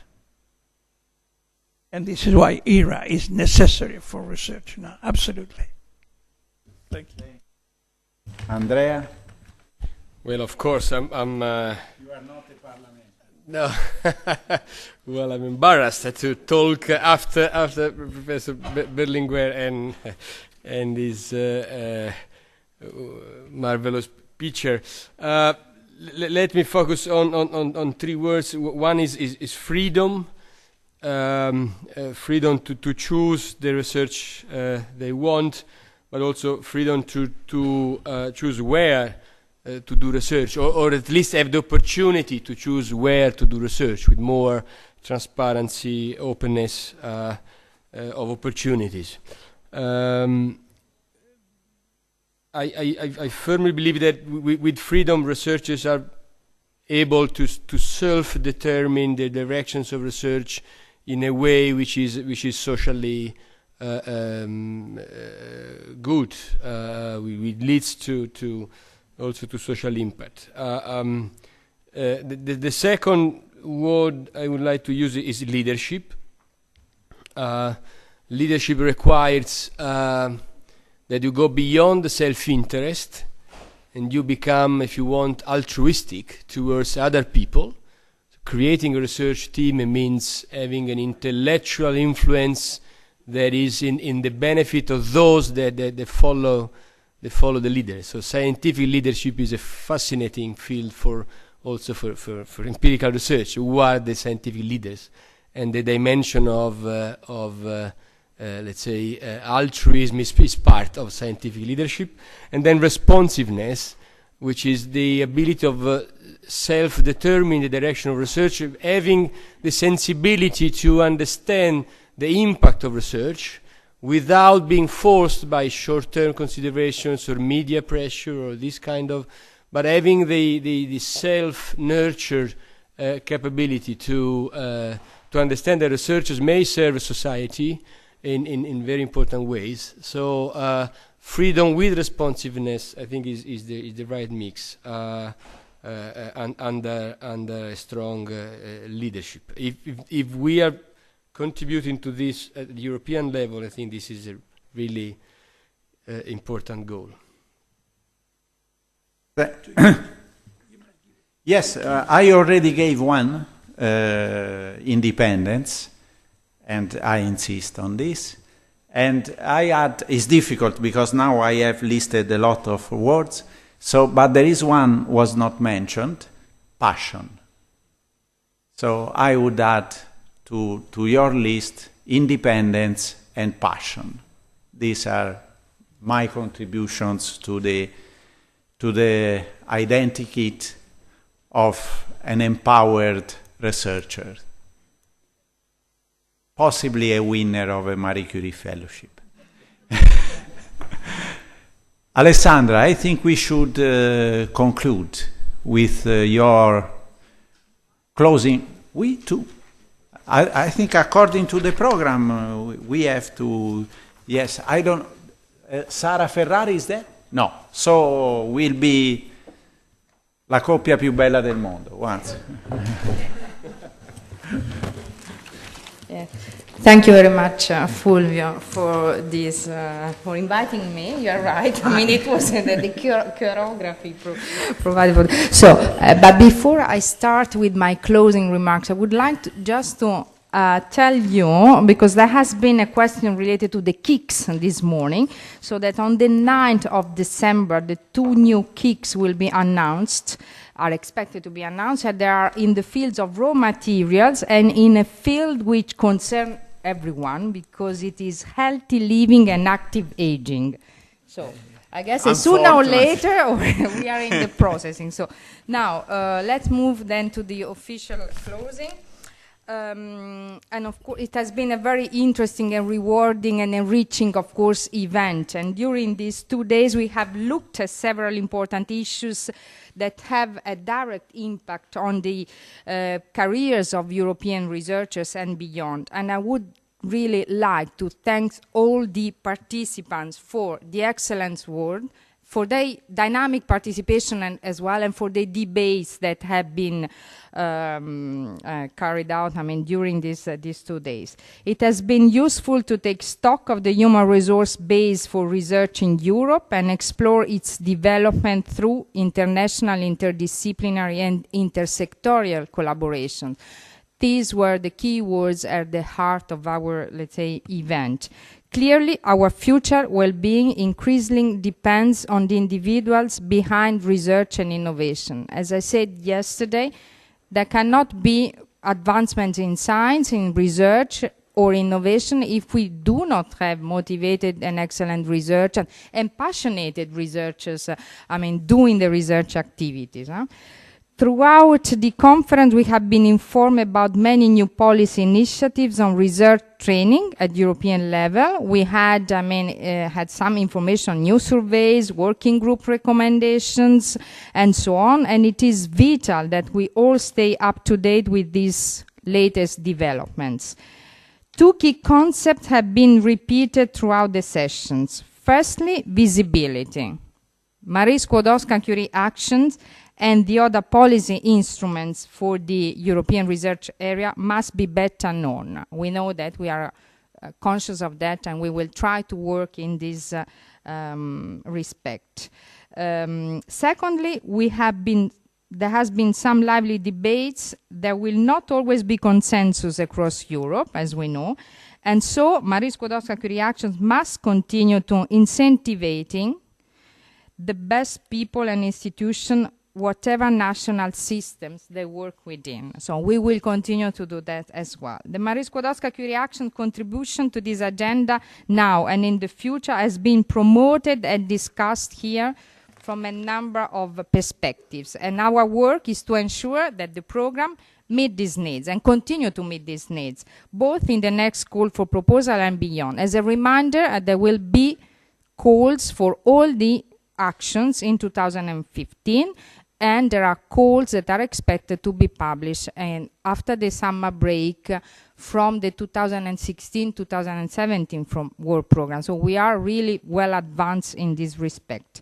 As it is often the case, the Marie Skłodowska-Curie Fellows who have spoken at this conference have powerfully illustrated the impact of the program on the careers of the individuals. And we have been here, there are a few, many of them have left already, but we have here with us many Marie Skłodowska-Marie Curie Fellows that are with us and are, of course, very, the posters, the sessions, the three winners that I should recall that are excellent researchers. Yet, equally importantly, the program also has to influence decisions taken within the organizations. Mobility actions not only have an impact on the individuals benefiting from them, but as we have heard, should also reinforce the cooperation capacity of their host. Such internationalization, which is also an important element for the experience, to gain experience for the for research in general, for researchers, but for everybody, in fact. All the actors carrying out research should further enhance the quality of universities and institutes in Europe. The opportunities for researchers with the right skills are increasing in the European Union. The latest Innovation Union Competitiveness Report states that jobs in science and technology have grown faster or relatively faster than total employment and have been more resilient to the economic crisis. And this is something which is very important. To sum up, we want to optimize human resource practices in university, but we must also encourage and enable companies or the non-academic sector, or let's see whether we can find something in a positive, another definition, positive definition, to host training and high researchers. And we need to show also governments, national governments, that investing in research is not a waste. Investing in research and researchers brings rewards to the economy, but also to the entire society. We look forward to seeing the document that will emerge from the conference, which was presented, which was not discussed, which will be, let's say, built up on the, based on the conclusions, on some recommendations, on things that, issues that have been debated in those two days.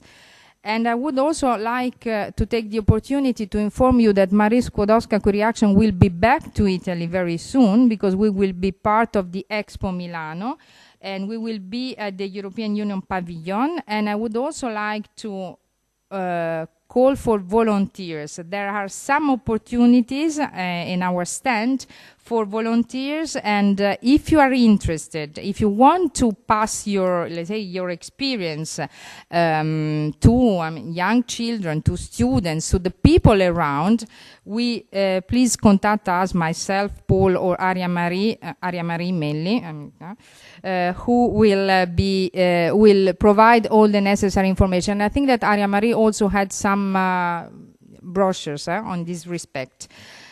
Now, I would like to close by again thanking all the participants, but thanking all the participants, the Marie Curie Fellows, the winners of the second editions of the Marie Skłodowska-Curie Prizes, and of course the organizers, so the Ministero dell'Istruzione, Università e della Ricerca, in particular Luciano Catani, la Provincia Autonoma di Trento, in particular Raffaella Di Iorio, with whom we have been working for the past 12 months and even more. So believe it or not, this is a result of almost 12 months hard work.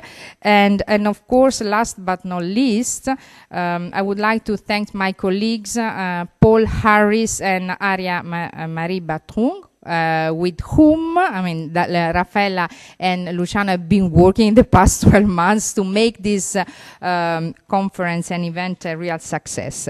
It has been a most valuable exercise in ensuring the continued success of the Marie Skłodowska-Curie Action. So, arrivederci, e speriamo di vederci a Milano all'Expo, se non prima.